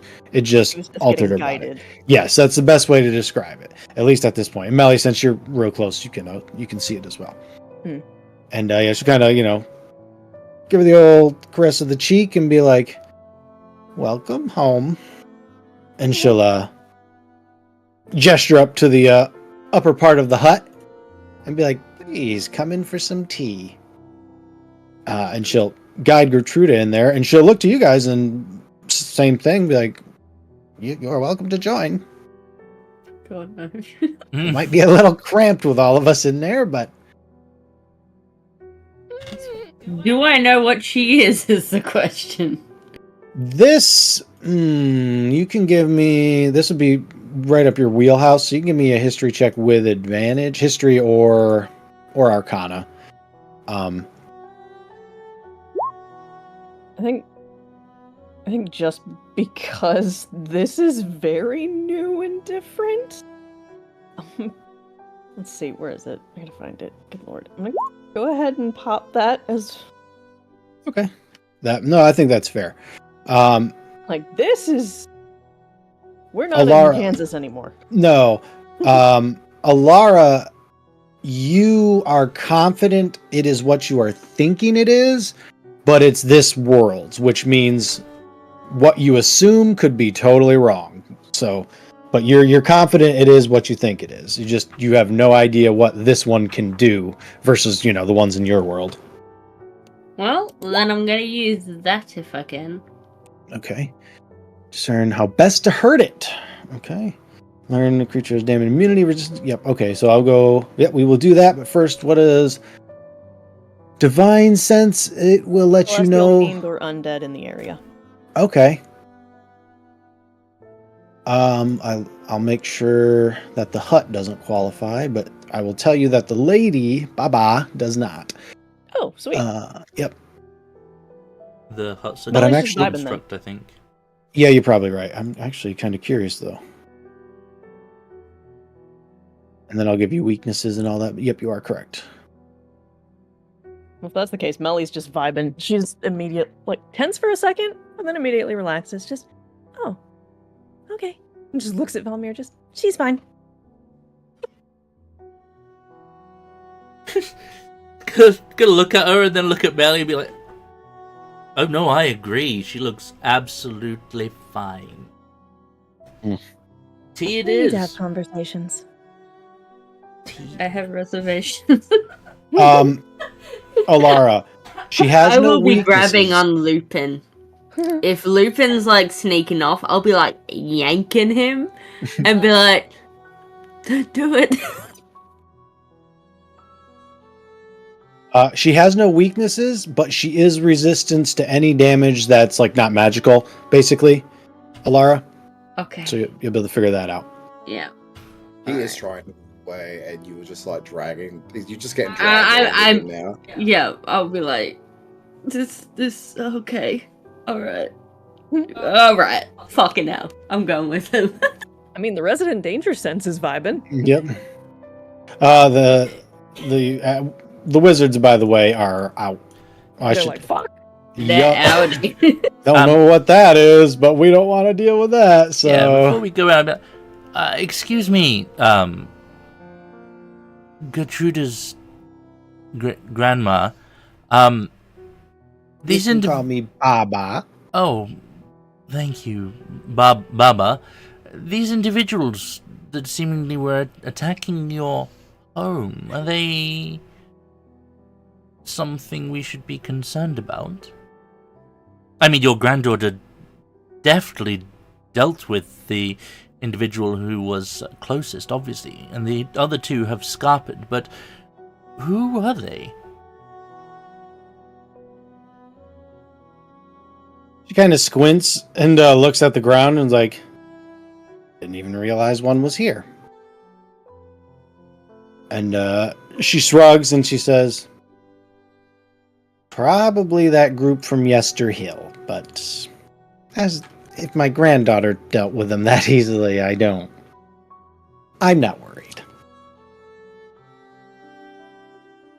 Come on in. And she'll basically walk on in. Yep, Bahiti walks right in. Bahiti? I'm sorry. Bahiti! Completely different campaign. My God, I brought her back right out of nowhere. I'm so sorry. Where did she even... Okay, I don't know how I got her in my brain. Alright, it's gonna be a tight fucking fit up in here. But yeah, melon Let's vibes. go.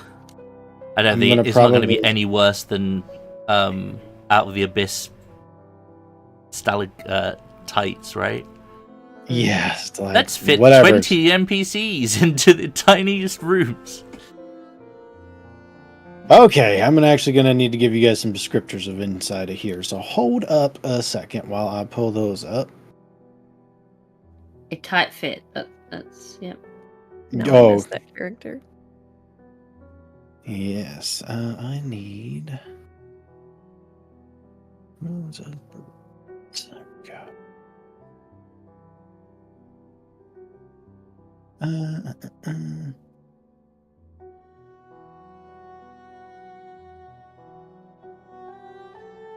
Okay.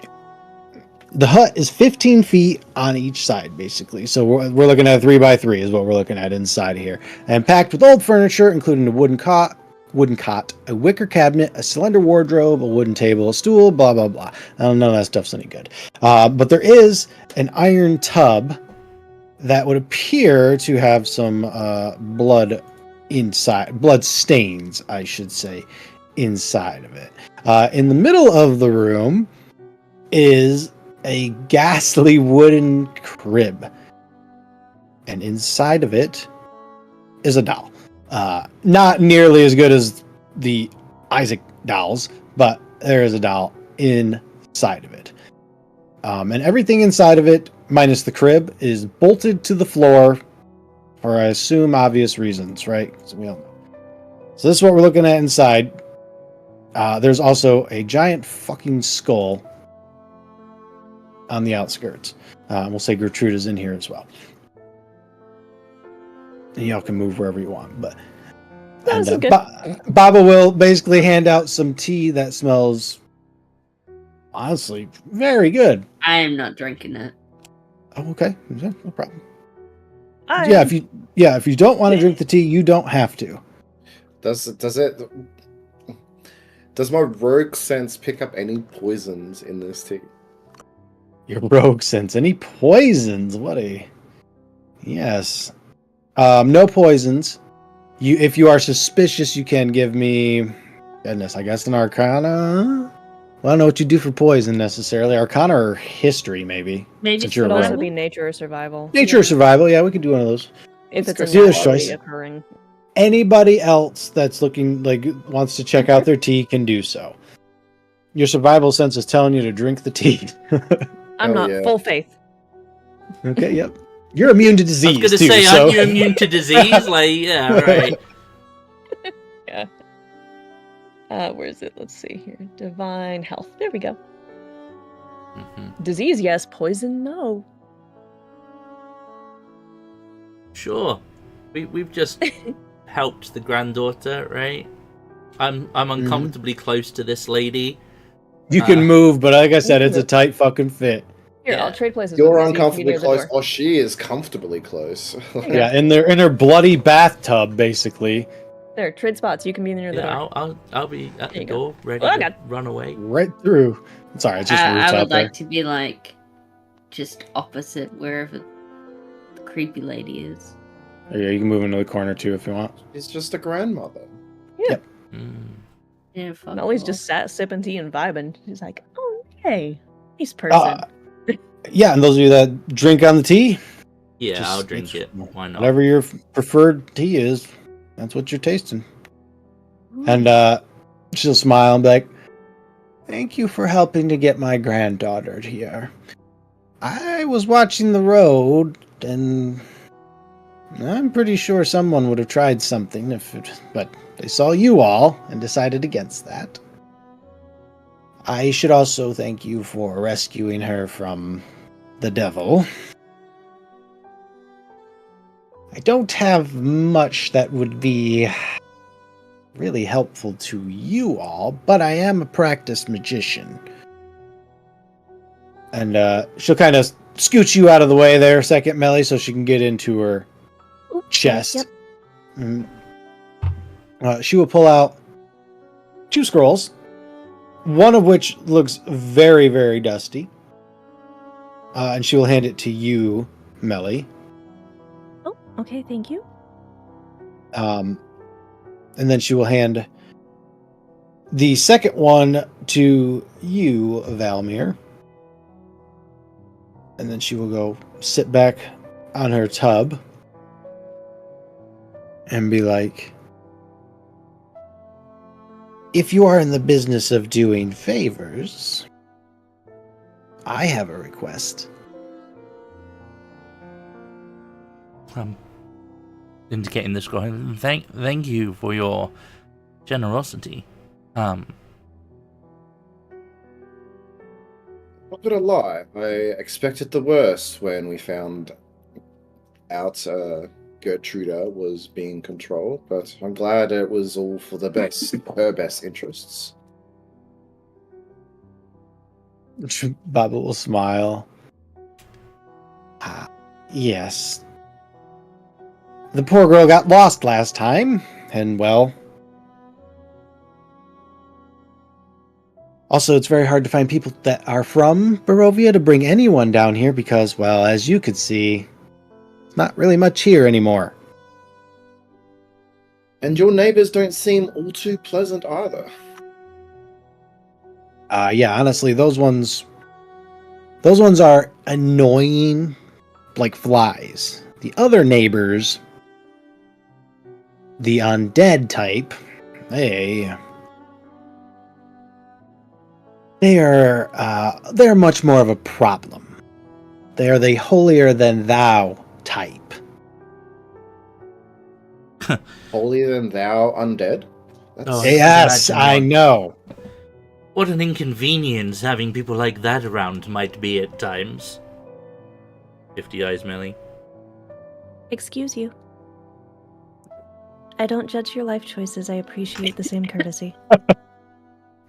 Fucking love Melly. Merely throwing some shade. That's the thing. She's sweet, but she can get shady. Yep. Does your favor revolve around the latter of your neighbors? Oh, no, they're irritating, but unless they were to mount a full-fledged attack, they're of no consequence. Mm-hmm. They have other matters to tend to. I understand. No, I can sympathize. Given the look of your house, you could just up and leave anyway. This is home, though. I won't give it up. But someone has stolen something from me. Someone who can fly, which so I could not catch them. The druid. She's gonna kind of look over you guys briefly and be like, "Okay, you guys probably aren't from here. I don't suppose any of you have been to the winery." No. Okay. The wizards of wine are actually druids. They, since they can fly, were able to come steal something very precious to me. And she will hold up a green gem. This green gem obviously giving off the green glow that was coming up through the chimney. They stole the sister of this. I need it or else my house isn't going to be able to stay powered for very long. They stole. They're using it to make more wine because they don't have any actual skill. And they lost their gem, so instead they stole mine, so now they can make their Crush de la Stomp or whatever that one is. Champagne de la Stomp. The big fancy one. Yes. Champagne de la Stomp. I got you. So they're using your power gem thingy to make wine? Yes, they are. Because they're bad at making wine, they need... Apparently. Or it's just cheaper, I don't know. Now, I could just go over there myself, but it's such a long walk. These frail old legs, if my house was powered, I could do it. You know, I could just go over there and smack them around a little bit and take my gem back, but... You know, I'm a few hundred years old at this point. You all were able to walk here in one day, so you should be able to make it there no problem. And if you do this for me... She kind of thinks for a minute. Welcome back, Talon. To be clear, what's going on right now is we went to the Berez village, we followed the girl back. There was basically some mages trying to do some sort of ritual, and one of them just got like Thanos snapped out of existence by Gertruda, and then Baba Lazagia's house came up from the floor, and now you're inside the hut talking to Baba Yaga. Basically, this world's Baba Yaga. That's what's going on here. Now she's currently Baba asking. Lasagna. Yes, well, that's exactly what they call it, Baba Lazaga. Lasagna. It's So lasagna. it's Baba Lasagna. Yep. So Baba Lasagna is asking your guys' help. She's saying that the Wizards of Wine, who are actually druids, stole one of her gems and they're using it to create wine. And she's like, I can't, like, I'm too old to walk there. If my house was powered properly, I'd just go do it myself. But she's like, but you guys seem good enough, or you made it here in a single day. So you got some legs, basically. And then she's going to offer, I can offer you... She'll hold up one finger. One.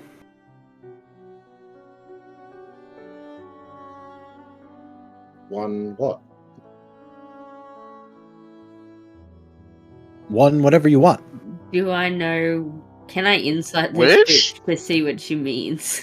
One wish. One wish is fine. Yes, you can. You want to...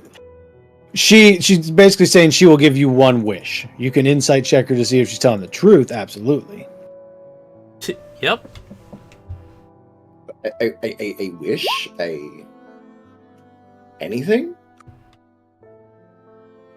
I mean, within the spell's limits, yes. I don't think I can, close off the portal to Barovia or anything, but yes, within my limits. I could get, if you wish to leave with it, I can do that. I wish to kill Strahd. I wish to kill Strahd. That might be out of its limits as well. Okay, what do we got? 16, 17. Let me see what I get. Okay. Elara and Valmir. Talon as well. Actually, Talon, you might not know this, and Valmir, you might not either. Elara, you know that she is capable of doing what she says. But, I'm actually going to give you advantage because of your knowledge.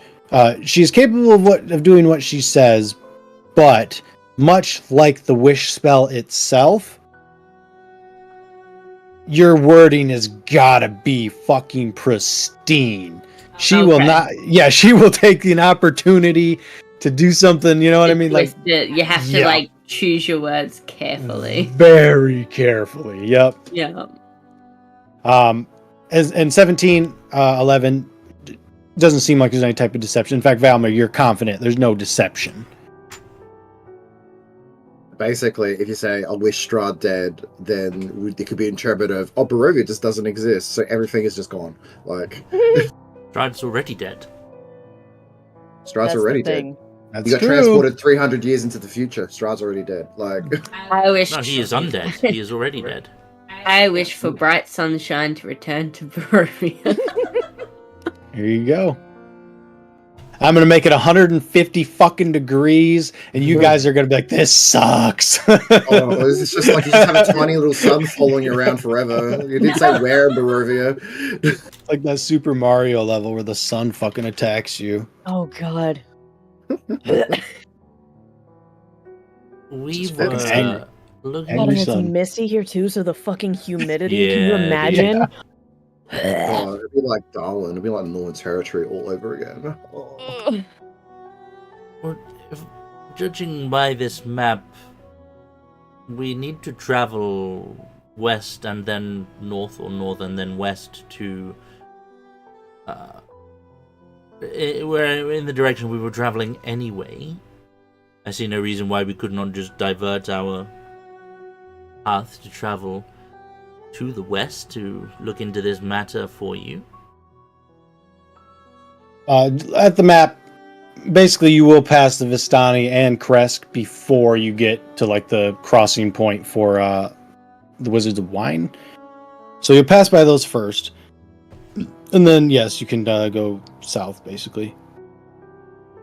To the winery. And she'll be like, I'm not asking it to be a rush job or anything, but if you were going that way, I would appreciate the assistance. Can't quite access all of my magical power without it. It's slowing things down. I feel like it doesn't really inconvenience us to go that way. Might as well take care of it.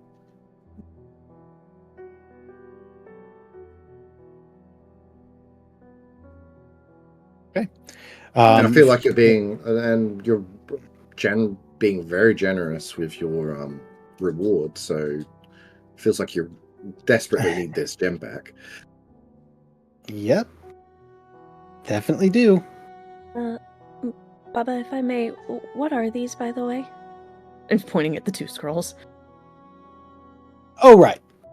Yours, and she's going to point to yours, is a divine smite, basically. Oh, whatever your max level is, you'll be able to do it. And that means if you hold on to it until level 3, it'll scale.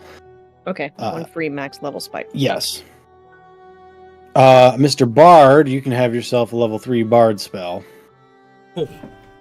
Okay. Hypnotic pattern.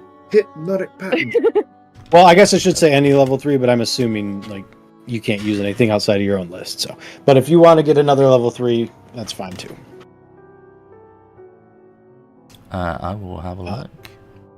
Yep. But yeah, she'll basically give you all the details, and thank you again for helping her granddaughter. And she will offer to grant you a blessing that's going to basically let you get back to the bridge in like an hour. So you can then make it either to the Vistani camp or back to Vallaki before dark if you want. Okay. We should be able to do that with my forest. Yeah, shit. there we go. Combine all that, yeah. I just want to know where you guys want to go. Go Vistani? Vistani it is. The last Vistani camp we went to, they were quite happy to entertain us. We could probably drink, play some music.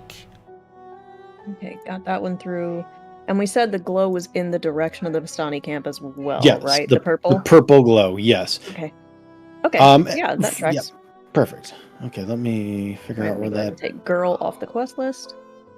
Yep, and she will, of course, thank you again as well. She seems very chipper to be back here, actually. Try not to get kidnapped, and try not to get traded in for meat pies. Never again.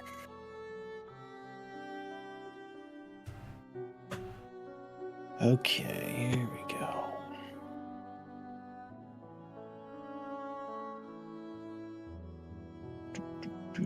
All right, you guys are gonna basically travel without any issues. You'll get to the Vistani camp. This one is actually up on a hill, and go ahead and give me perception checks as you guys are getting closer. It is getting to be dusk. I know there's not really any sun, but I can see things today. holy shit! Yeah, you completed your quest, so you're good to go. Yeah. Holy shit! Something out of my book. Oh my god. You are the only one. Oh no, that's bad. I'm cursed again, probably. Elara might be able to pull it off. She got a good perception. Oh, Wow! Wow! I'm cursed again. I'm calling it. Melly, perhaps it is because this is the one of the closest things you felt to home, minus the church. The last time you were here, I know the curse thing was bad, but the festivity and the joy, Yeah. It's the joy. Yeah. it's Happy absent in this camp, Oh. which you feel immediately because you were probably anticipating, as the others were, The same thing. Yeah. yes, jovialness.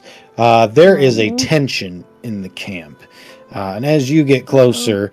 The first thing you will notice is that they have literally circled the wagons. Something bad's happened here.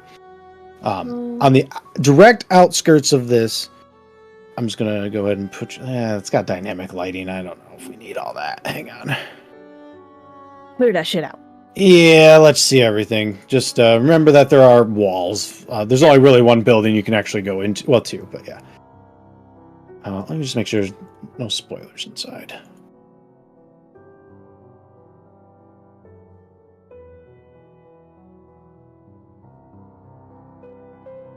No. All right. Clear that out. And I don't have a gazillion Vistani on this map, but there is a good amount. This is basically the second. The second camp is meant to be bigger than the first camp. So we're talking about 100 people here. Cool. Let me do that. And get you guys over here. All right. So you'll notice, you can even see down at the bottom, this is kind of what it's meant to look like. Yeah. But at the top, yep. At the top of the hill, you can see that the guards are basically surrounding the wagons. And Melly, with your perception, there are multiple guards, crossbows. Like, this is being protected. Even in the wagons, they're protecting it.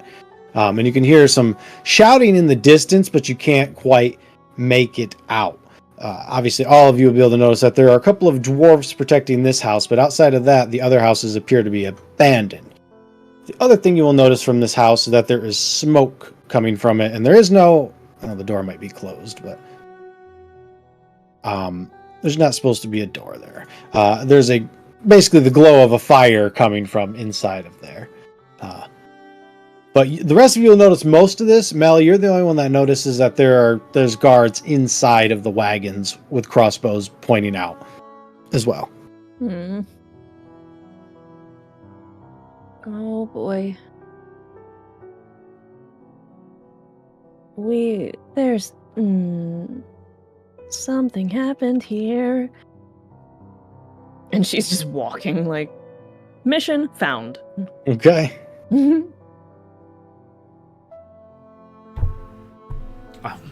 Also, fair warning, crossbows out of the wagons. They're So basically very these protective right now. these black lines are basically like another 10 feet in height. Like chills. Yes, you're going up a hill. It's inclines. Does anyone got dwarven? No. Obviously you guys are being watched, but no one said I anything think yet. maybe someone should ask the dwarves what's going on.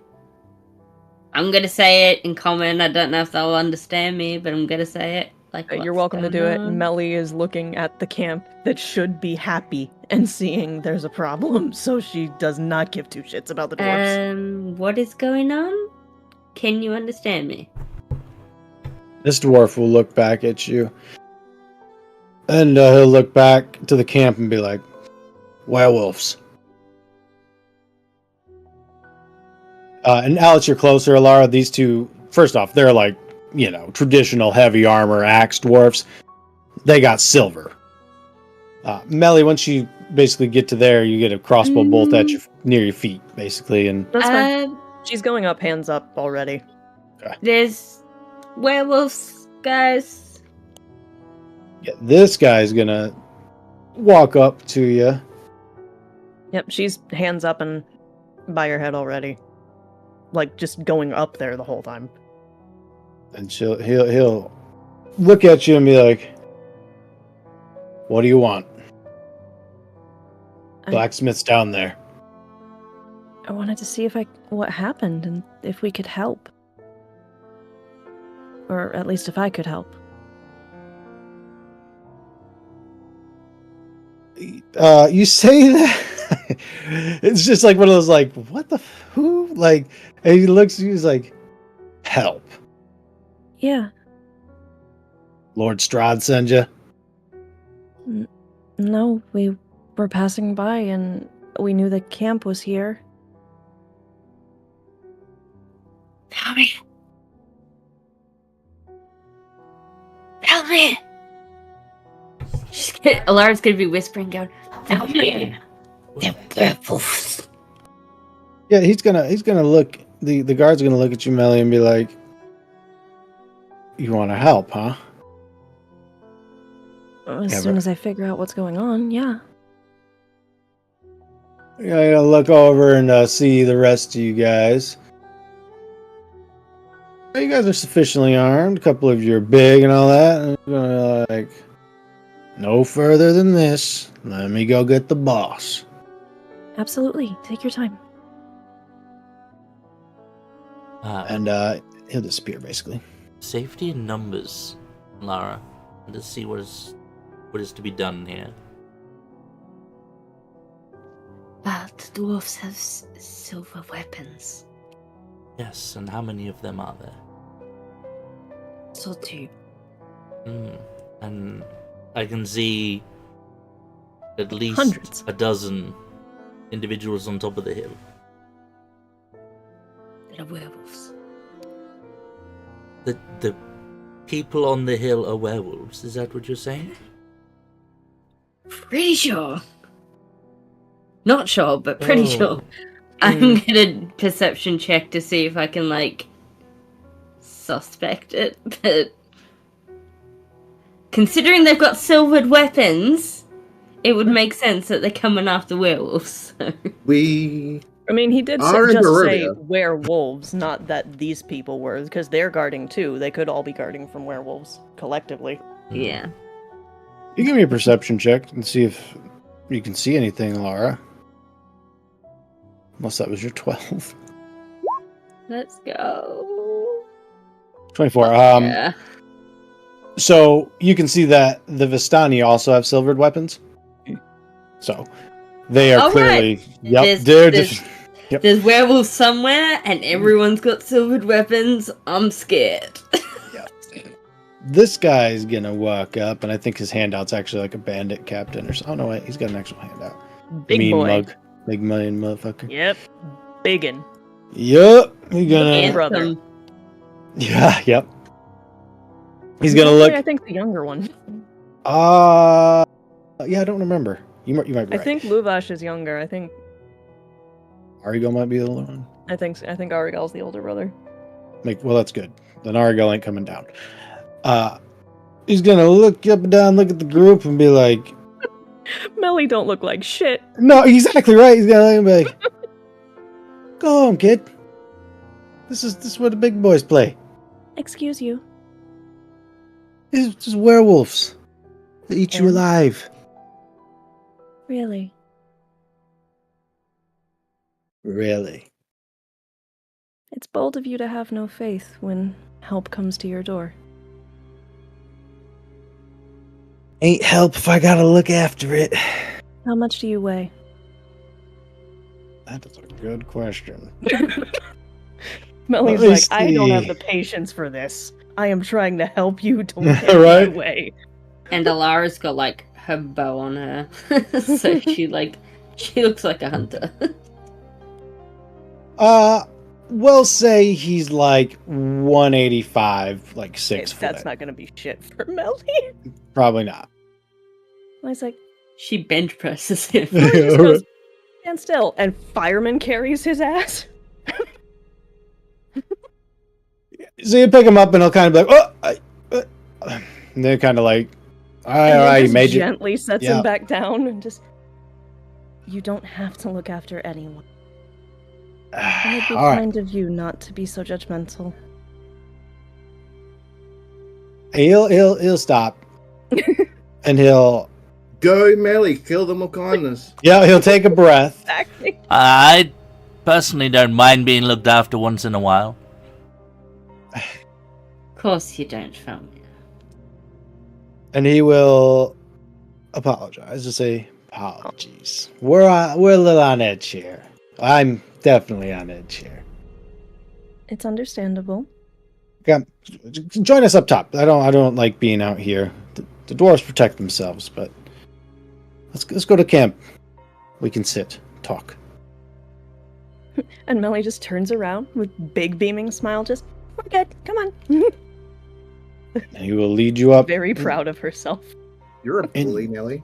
You're deceptively very much a bully. No. I just believe that sometimes correction in manners needs a little assistance. It was never done with ill intent. You remind me of one of my tutors. You definitely are a bully. I'm sorry. Oh no, there's nothing to apologize. It's just kind of scary. I apologize. I never meant for it to come across that way. I'll try to adjust it accordingly. No, there's no need for you to adjust anything. Your personality, what you are. But, just saying, there's more to you than meets the eye. Just saying. I'm still unsure if that's a good thing, judging by the wording, but okay. It's a good thing. Don't think too hard on it. Too late. Yeah, too Yeah. late. She's already having an existential crisis now. You will see that they have basically rallied their horses behind the wagons as well. And again, I should mention, it's not just these guards and the ones in the wagons. There's like a lot more surrounding the camp as well. This is a big Vistani spot. And you will enter into the camp. But I'm going to use the restroom real quick. Give me 5 minutes, and then we will figure out what's going on with these werewolves.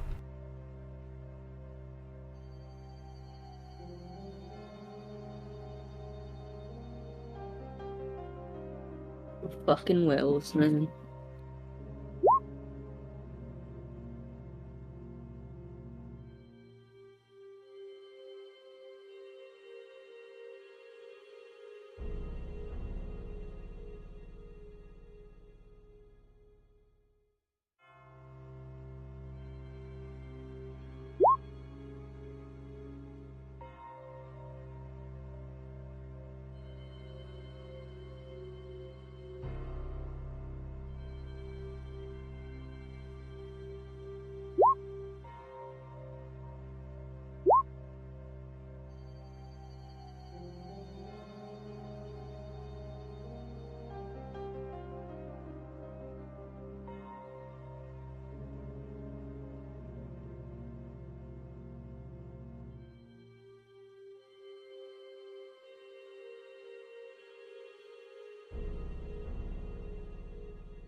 Damn, we got a strong ass party. Let's say he got a 14. I rolled 14 for Hang on. strength. It's multiplied by 15. For push, drag, and lift, you got to do it by 30. So 15, it's 450. Wow. I can't carry much. 10 450 times pounds is a 15. lot. What? 30. That's 204 kilograms. That's Oh, jeez. still not lots, but What's your strength score? 10. I mean, that's still 300 pounds. What the fuck you talking about? That's not a lot. Compared to the rest of you. It doesn't make Okay, shit. so you're stronger than the average person. You're I'm strong as also shit. more flexible than the average 100, person. 136 kilograms that you have to push and pull with ease. Oh shit. And a strong ass party. Jesus. It's alright, we be lifting between long rests. Just take turns. Melly just benches the whole party periodically. Yep, the warm up is Elara Yeah, exactly. at 120.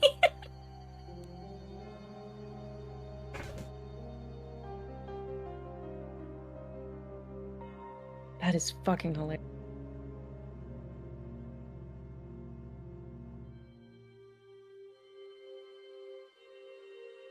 You really think about it, putting it into perspective, right?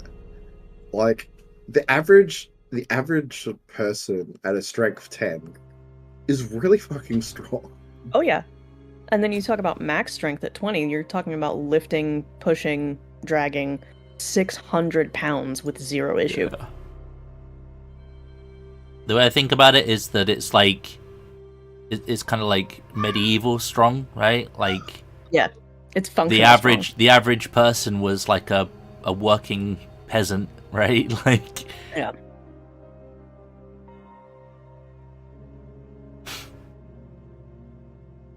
it's that farmer I'm- build, right? I'm definitely at like at least a 4 strength. If you like put IRL. Mm. Look how the Barb's got like the weakest. Not quite. No, Elara. Lara's Oh, the right, yeah. weakest. She's got like a 300 pound limit.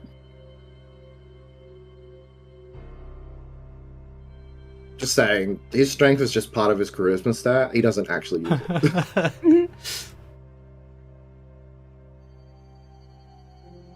I stout as fuck, boy. Yeah, Valmir's got them like showy muscles. Yeah, he's the older one.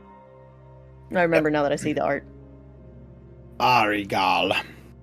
That smug ass smile. Look at him. Mm-hmm. Mm-hmm. I get along with these guys real well. Like every campaign, it's great. Mm-hmm. You can tell he microwaves hamsters. Jesus. The fuck? I couldn't tell that until you said it. God damn. It's like he's got that face of like the mustache twirling like villain look. He's He got is the very snipey much- whiplash. that little finger vibe, right? Like this Yeah. dude's working like 6 angles straight up, like. Uh-huh. 15 moves. Except ahead. that this dude can actually fight. So, Talon, you here? Sure am. All right, cool. In that case, we will resume as Luvash will introduce himself. I don't remember if he did that or not, but he will introduce himself to all of you as you No, go he was through too the. busy being an asshole. Yeah, that's right. He will introduce himself to all of you as you go into the tent. To be like, I'm Luvash. This is Arigal. And basically, Arigal will step up, and you can see Luvash kind of anxiously back and forth, walking back and forth, basically.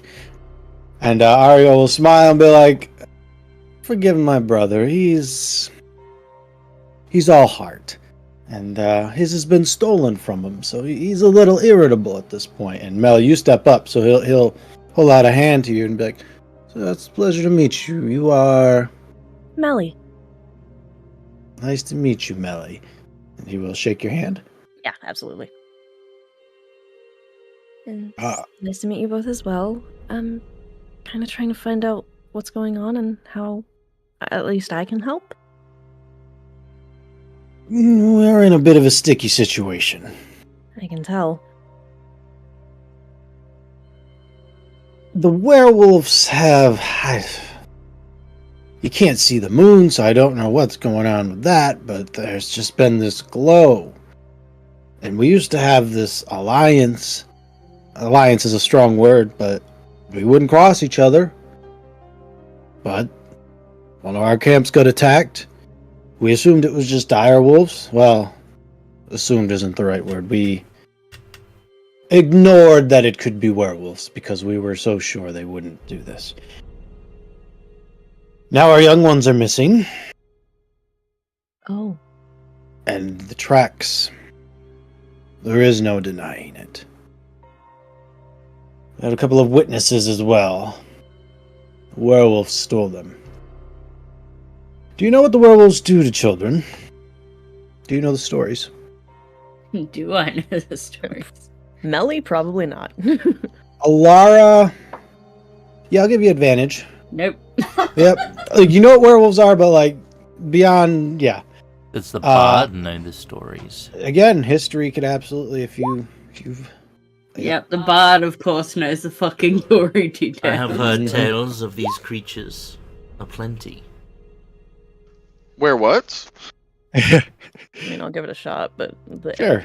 likelihood is very slim. Lupin, Jesus. Yep. Lupin, you don't even know if you believe in werewolves. So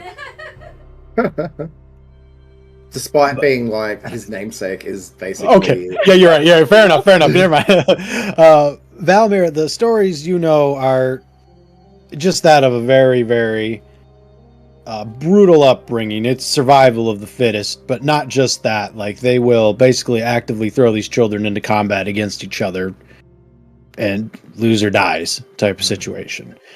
That's the way that they keep the pack pure and strong, as they put it. And Argo will explain that to you. And he'll also say, normally, Lord Strahd allows them to leave, and they go steal children from the other world. But they did something. I don't know what. They crossed him, and he cut him off. Now they're taking our children. We don't know where they are, so we're currently formulating a plan on how to stop them. We don't really want to just go hunting through the woods. That's their territory, and despite our numbers and weapons, there would be losses. Not to mention, if things got real bad, they might just kill the children anyways. But they don't know you. Any of you.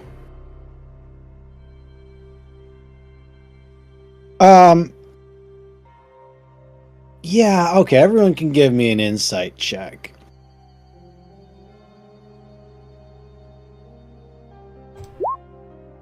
I trust everyone. Sorry for my sniffling, but You're I good. didn't even hear it. I heard it through Zangs, to be honest. yeah. I trust everyone at all times. Uh-huh. It's There nothing. is, yeah, Elara and Talon, there is a shift. Almost a shift in his attitude. As it, like, the gears are turning in his head as he realizes they don't know you. And, he's plotting something. What he's plotting, you can't quite tell. But Elara and Talon, I know it's a crit, but you guys, he's definitely plotting something. And he'll smile and he'll be like,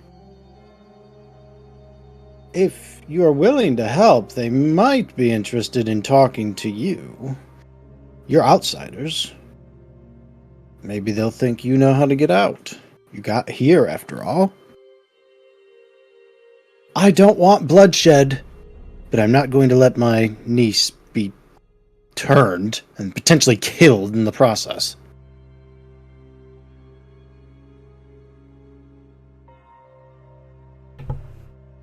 It would seem that you all have the tools to undertake this task, but not necessarily the right people for the job. We may well be the right people for this task, but we would need to be properly equipped to undertake it. Of course. They won't take you seriously if you don't have, well, magic or silver. The blacksmith has crafted any type of basic armament that, weapon-wise, that you would be interested in. We will take the hit, gold-wise. Anything beyond basic equipment, basic silvered equipment, martial or melee weapon, simple weapons, things like that. Arrows as well. That will be up out of your own pocket, gold-wise. He's an excellent smith. And he's also an excellent haggler. So be wary with that one.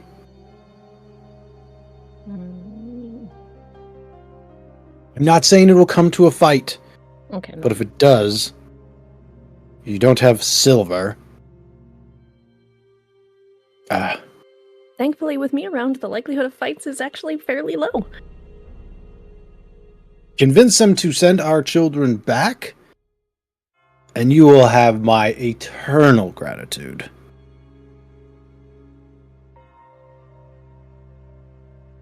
Melly looks at the rest of them, just works for me.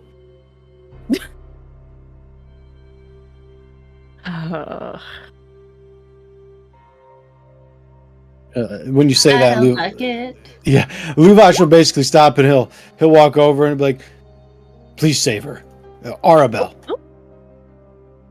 Arabelle. Arabelle. Yep, there we go. Okay. I promise you I will do everything I can. And he is very stressed about the situation, obviously. Bless him. And Argo kind of put a hand on his shoulder and like, okay, let her do her thing. And he'll look back. Melly will reach up and just, if I may. Oh. Argo, go ahead, by all means. I don't know how tall he is, but Melly 6 will foot. reach up. That's fine, she can reach. Yeah. Reach up and put a hand on Luvash's forehead and cast Calm Emotions. Yeah, how long does that last? I think it's only 10 minutes, but still. I mean, 10 minutes is better than 1 minute, so. No, it's up to 1 minute. Okay. But it'll at least give him a moment to breathe. Yeah, okay, that's fine if you want to do that, absolutely. Yeah. And he will breathe. He'll calm down. And then, like, as soon as that happens, like, he will just start, like, rattling things off at you. It'll just be like, okay, we got 12 missing children total. Okay, perfect. This is helpful. And then, like, he basically point down to the map and be like, we searched over here already, didn't find anything. So we're assuming their hideout will be somewhere in the northwest. They're excellent hunters, excellent trackers, and their noses are great. So if you stink, clean yourself off first. And then basically the minute will. And he'll basically start going back to stress mode after that. I'll cast it again just in case he has anything left. Okay. To get out. And the last thing he'll say, as he's getting it out, would be like, they're not all the werewolves agree with this method. The children method. Like they think this is not good. There's a rift between werewolves, so you might be able to use that to your advantage.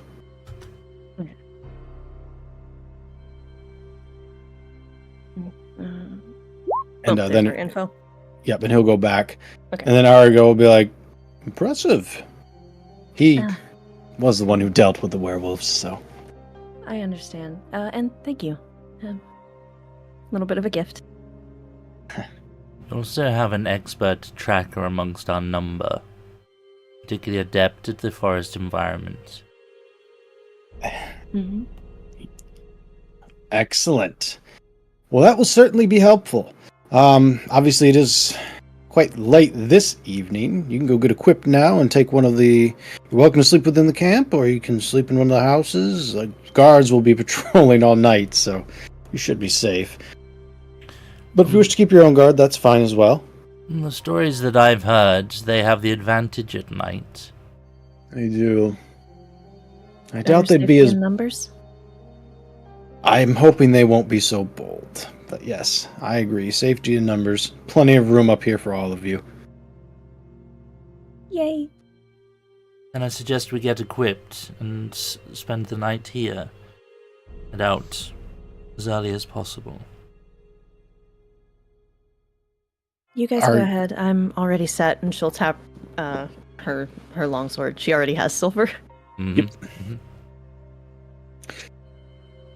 Mm-hmm. Argo will basically lead the rest of you to the blacksmith down there. There's a wily old dwarf working the forge. Just have to imagine that there's actually a forge in there, not a, house. And inside, along the walls, you'll basically see all of the martial and simple weapons, except their silvered variations.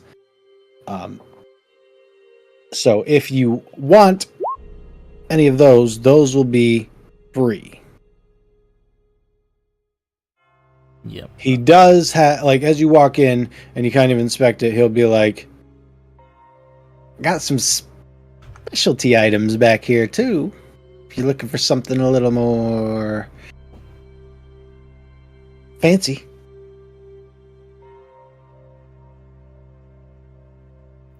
And at that's when Arigo will walk out, like, too rich for my blood.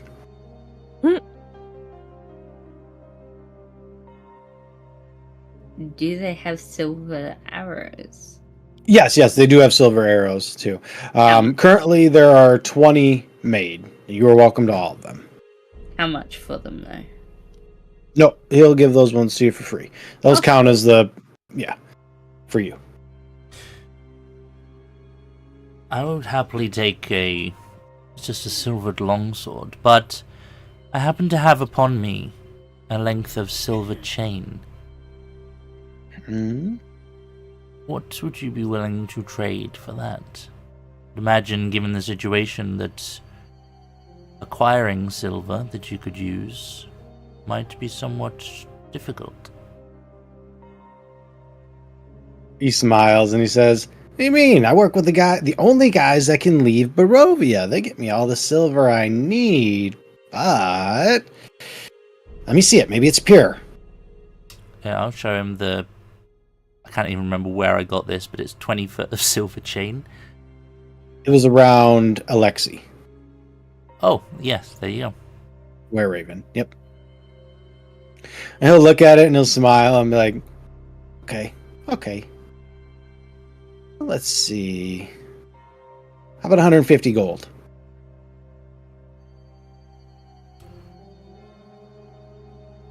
Is that sufficient, Elara, for you to get what you need? For arrows? Is that what you were wanting? I already got arrows. Oh. They were free. Yeah. All the basic stuff's gonna, like the simple and martial weapon. Like if you just want to upgrade, it's a free upgrade because you're helping these guys out. Oh, can I get my scimitar silvered? Yeah, you can have a silver scimitar too. They have that. Can I upgrade to a rapier? Yes, you can. Silver rapier. So, do I just change your name to Silver? Yeah, that's basically. Yep. They're functionally the same thing. Exactly.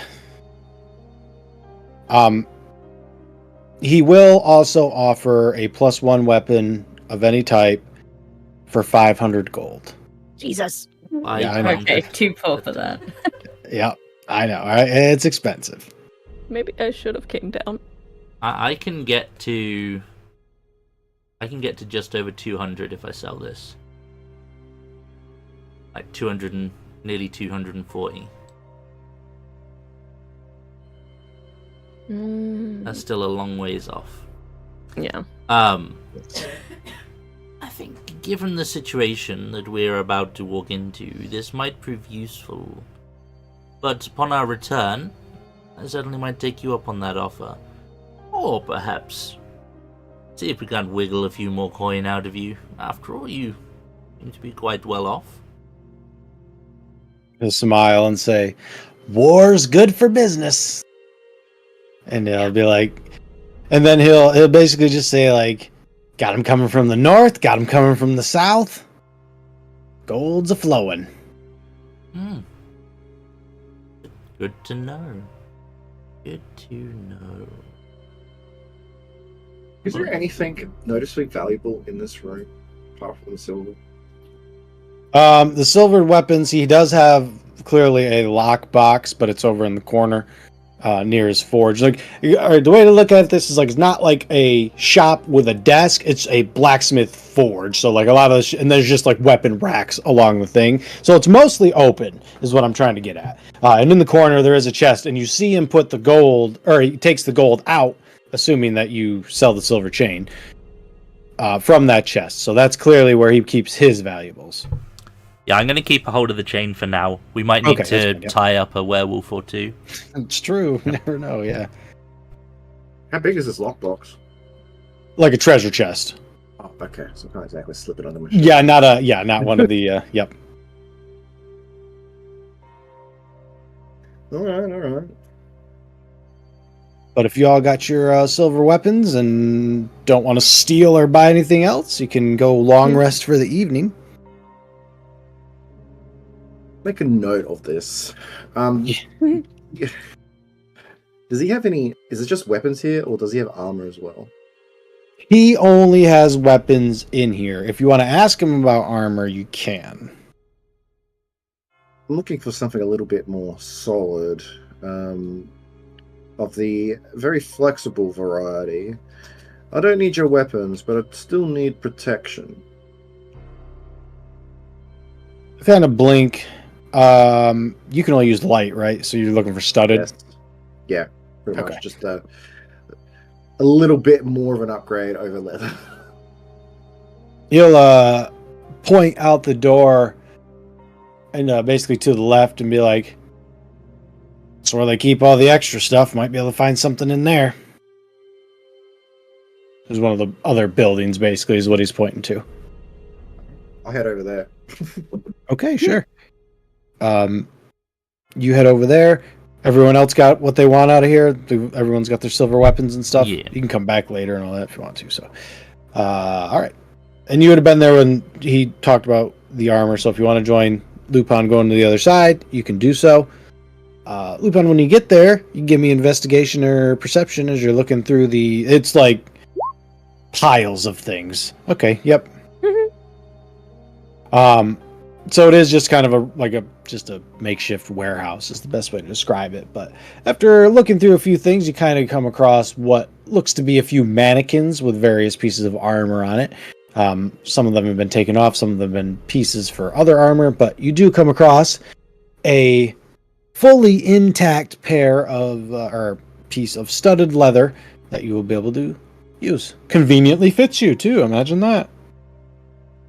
No, such a coincidence. Mm-hmm. And you can have studded leather. Yes, sir. I'll put that on. Okay. All right. Everyone else is, and then at that point, I assume everyone meets for dinner. And if there's no other questions or anything, we will sleep through the evening. Long rest. Get your spell slots back. Yes. Does anybody want to keep watch with the guards at night, or are we just all sleeping? I will keep watch with the guards because Okay. I trust no one. So I will A lot- attempt and fail miserably.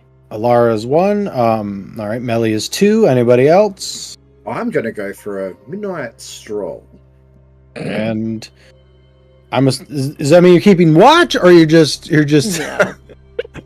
or you're just stealing? No, I know. I might be of acquiring items of various values for later Okey-dokey. use. I'm going to go to sleep and be blissfully ignorant of any of the shenanigans going on. Yep. Naturally. Same. All right. I already know Okay. my watch is going to be trash. I'm probably just going to be giving Luvash therapy all night. Yeah. There, Yeah, he's not there. sleeping much. Yeah. Alara, we will say that you will go first, though. The camp is very lit up. Like, you can see very far into the woods. Yeah, so go ahead and give me that perception check. wow, Yep. cool. Despite the light, it's just something seems off. You get a hard time focusing. You're not exactly sure what it is, but nothing happens. You start to feel, outside you're starting to probably feel a little sleepy. I'm gonna wake up the next person, then go pass out. All right, that'll be Melly. Right about the time you get up to do this, Melly, Lupin will say this is about the time you're going to do your little fucking whatever. I'm assuming steal from the dwarf. Yeah, I'm going to go investigate this little lockbox. Alrighty. Because I saw him put the gold in there, so now I have to go do it. All right, well, If the I dwarves. see it, I know it. Okie dokie. Well, the dwarfs are sleeping up in camp too because they don't want to get eaten by werewolves. So, Melly, you can give me a perception check, and Lupin, you can give me a stealth check, since I'm assuming you're not going to just walk right fucking down there. Yep, I'm giving therapy. I'll have to have Bosch just like tripped and rolled down the hill. Yep. Yeah, no, I'm not saying Alrighty. shit. I'm talking to Luvash the whole time. I'm going to roll for a couple of guards just to see if they see you there, Lupin, but unless they get a nat 20, which they didn't, you're good. So you can sneak down there. The door is going to be locked. Well, I've got these handy dandy things with thieves' tools. I'm going to check for traps, of course, and then unlock the door if possible. All right. Well, if you want to check for traps, but you're... This one's a little tricky. All right, investigation or perception to check, and then thieves' tools afterwards, if you still want to pull code off. Doesn't seem to be any traps or anything like that. He doesn't seem too worried about thieves. Right. Okay. Give me ye old lockpick. It will open up. No problem. Actually, it was a pretty easy lock, actually. Again, he seems to trust the Vistani. I should a little bit too easy for me. I was just gonna say, I'm actually wondering, Lupin, if this is the first time you've dealt with the Vistani. I'm starting to think maybe it is. The rest of the group was warned multiple times before going to the Vistani that they were thieves, and they were pickpockets and things like that. So you can give me an insight check, Lupin. Maybe you might be right. Oh my god. Yeah, this is getting a little like something's off. You're not sure what. The door is open and hasn't triggered anything. Next step's yours. Everything's open inside. It looks exactly like you just when you were there earlier. Well, I'm because it's too easy, right? He's very wary. This is like the lock was too easy. There's no guards posted down here. There's just too many things just don't add up. But he's going to go in nonetheless and look. Remind me what your passive perception is. Is it 12? It is, in fact, 12, yes. Okay, wonderful. I just, just future reference type of thing. You're going to walk in and you will see the chest basically in the upper left corner there. We'll say this little wood pile right here. All right. Okay. It will be locked, of course. He's going to check for traps. I don't know. It feels a bit. Yep. Odd. Investigation, perception. I was assuming investigation because you got a 4 to it. I'm going to add your psiotic die. Your guidance. My guidance 1. Oh, it's a D8. Holy shit! Yeah, you got a 1. Yeah, you feel around, nothing, nothing you can see or tell anyways. It is locked, so I'll need that thieves tools if you're opening it.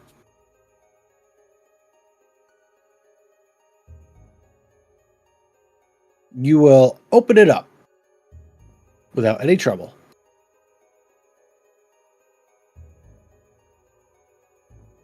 Inside, there will be gold, basically a bag of gold, that a couple of other empty sacks that he would have used to fill more gold.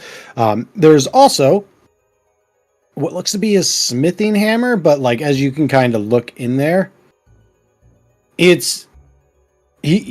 fact, as you remember back, he was using it as you guys walked in, but this thing it looks pristine. It does not take any type of scuff damage or anything like that.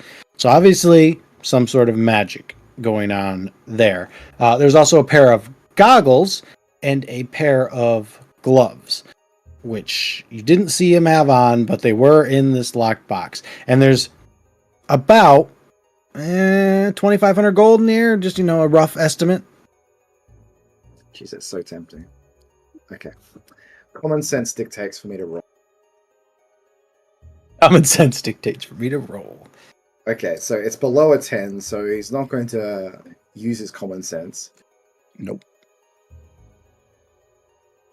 Okay, so I love common sense wisdom saves. They're so fun. So, it's common sense is shining, exactly. Yep.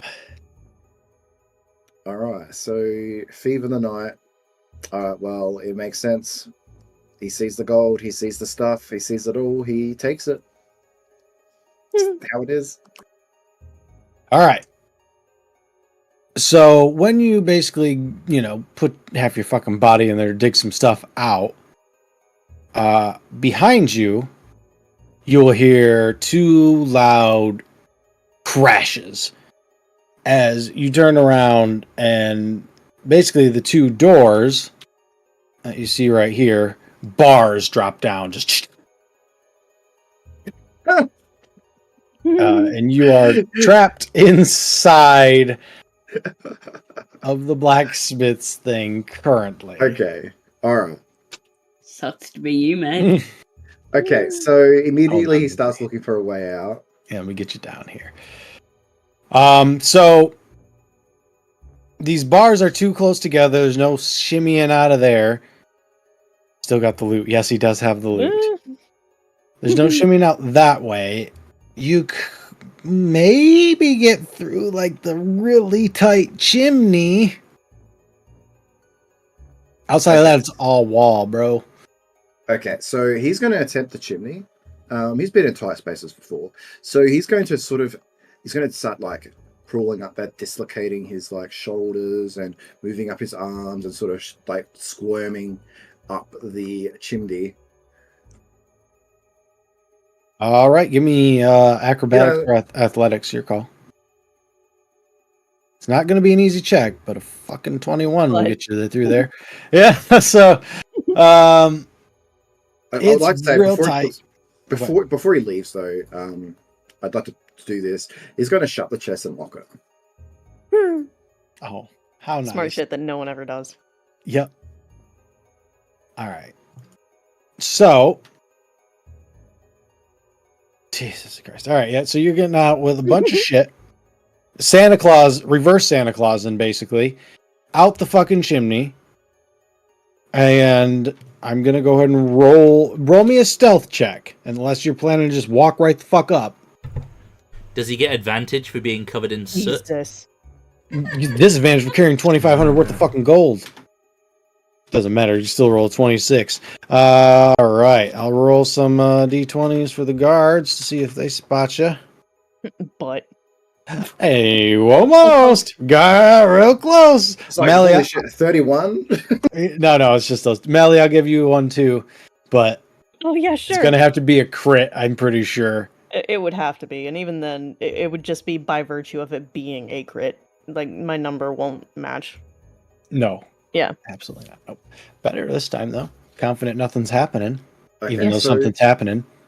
as he's stealthing back up, I'd like to do this because he would be covered in soot. Oh yes. Yeah. So the grass, I assume, because it is quite like foggy and damp, I presume. Mm-hmm. Yeah. He's going to clean off, because he wears primarily black anyway, so his clothes wouldn't matter, but obviously, like, his skin would. So he would clean off as much as he can as he's stealthily making his way back up there. Yep, you'll be able to slip back into camp with all the stuff. Cleaning yourself off, so you don't look suspicious or anything like that. Melly didn't even notice you left. I don't even think I noticed him come back. No, you don't. You didn't notice either. You thought he was sleeping the whole time. You'll slip in. You'll go to sleep or rest. I don't know if you're actually going to be able to sleep after that thrilling adventure, but the night will pass without incident, and you all will basically be woken up to a dwarf being like, "What the hell's going on?" And like everybody will be shouting. He is not happy about the situation. But that's where we're going to wrap it up there. We will pick up next time with an angry dwarf and if I discover it was Lupin, I'm throwing him under the fucking bus. I don't care. It's alright, I'll end up punching you in the face because Melly's like, I have to defuse this situation safely without any kind of bullshit. Lupin's, I mean, Melly's He- like, I have to fix this now. he kind of, covered his tracks pretty fucking well when he closed the chest and everything. But yeah, Yeah. we'll do that. Blame Lupin after taking for. Oh, Yep, God. exactly. Here we Conflict, yay. It's a good thing that I'm going to be Helen and Elara throwing him under. prestidigitating everyone before we leave, right? To get rid of that stank. go. All right. Yeah. Oh, horses, right? Yeah, I was gonna mention that with this amount of horses, there's definitely some stank. Like there ain't no denying it. I think we all just accepted it when we saw the tokens on the map. Like, all right, yep, The many horse tokens. yep. I saw someone asking for more. I didn't zoomed put out. yeah, I did not put a single horse token No, on there's this so map. many. Yep, they put them all up there. All right, take us out, Zhang. Alright, well, that is going to be it for today. Thank you guys for running and playing in the game. Thank you guys also for hanging out in the chat. If you have yet to do so, please do like, share, subscribe, all the usual YouTube shenanigans. If this is your first time catching the episode, this is part of its own playlist on the channel. So you just go and you'll find that for this campaign, as well as all the other ones we run on the channel too. If you want to help support the channel further, then please do consider checking out our Patreon. You can find a whole bunch of supplemental materials for your very own tabletop games there. Obviously the support is greatly appreciated. But yeah, that's going to be it for today. Our next game is on Tuesday, where we will be continuing our Werewolf the Forsaken campaign. I don't think they call it campaigns, do they? Whatever It's like it a is. Chronicle. Yeah. Yeah. Book. I was reading something about chapter. Yeah. Yeah. We're playing Werewolf on Tuesdays, and it's It's cool. fun. It is good. It's fun. Yeah, you should come check it Yeah. out. A lot of shenanigans. So Modern day, so we have like phones and shit, so we Yeah. can do different things. yeah, not that any of us were like, we're just so used to. How do you guys want Yeah. to communicate? Well, are we in range for like message? Can we use pages? It's the modern day. How about a fucking mobile? Smoke signals. What should we do? Yeah. Anyway, Next Yeah. to me, bitch. we'll be back on Tuesday. Until then, please do take it easy, and as always, if it's easy, take it twice. Cheers, guys. Bye bye. Bye.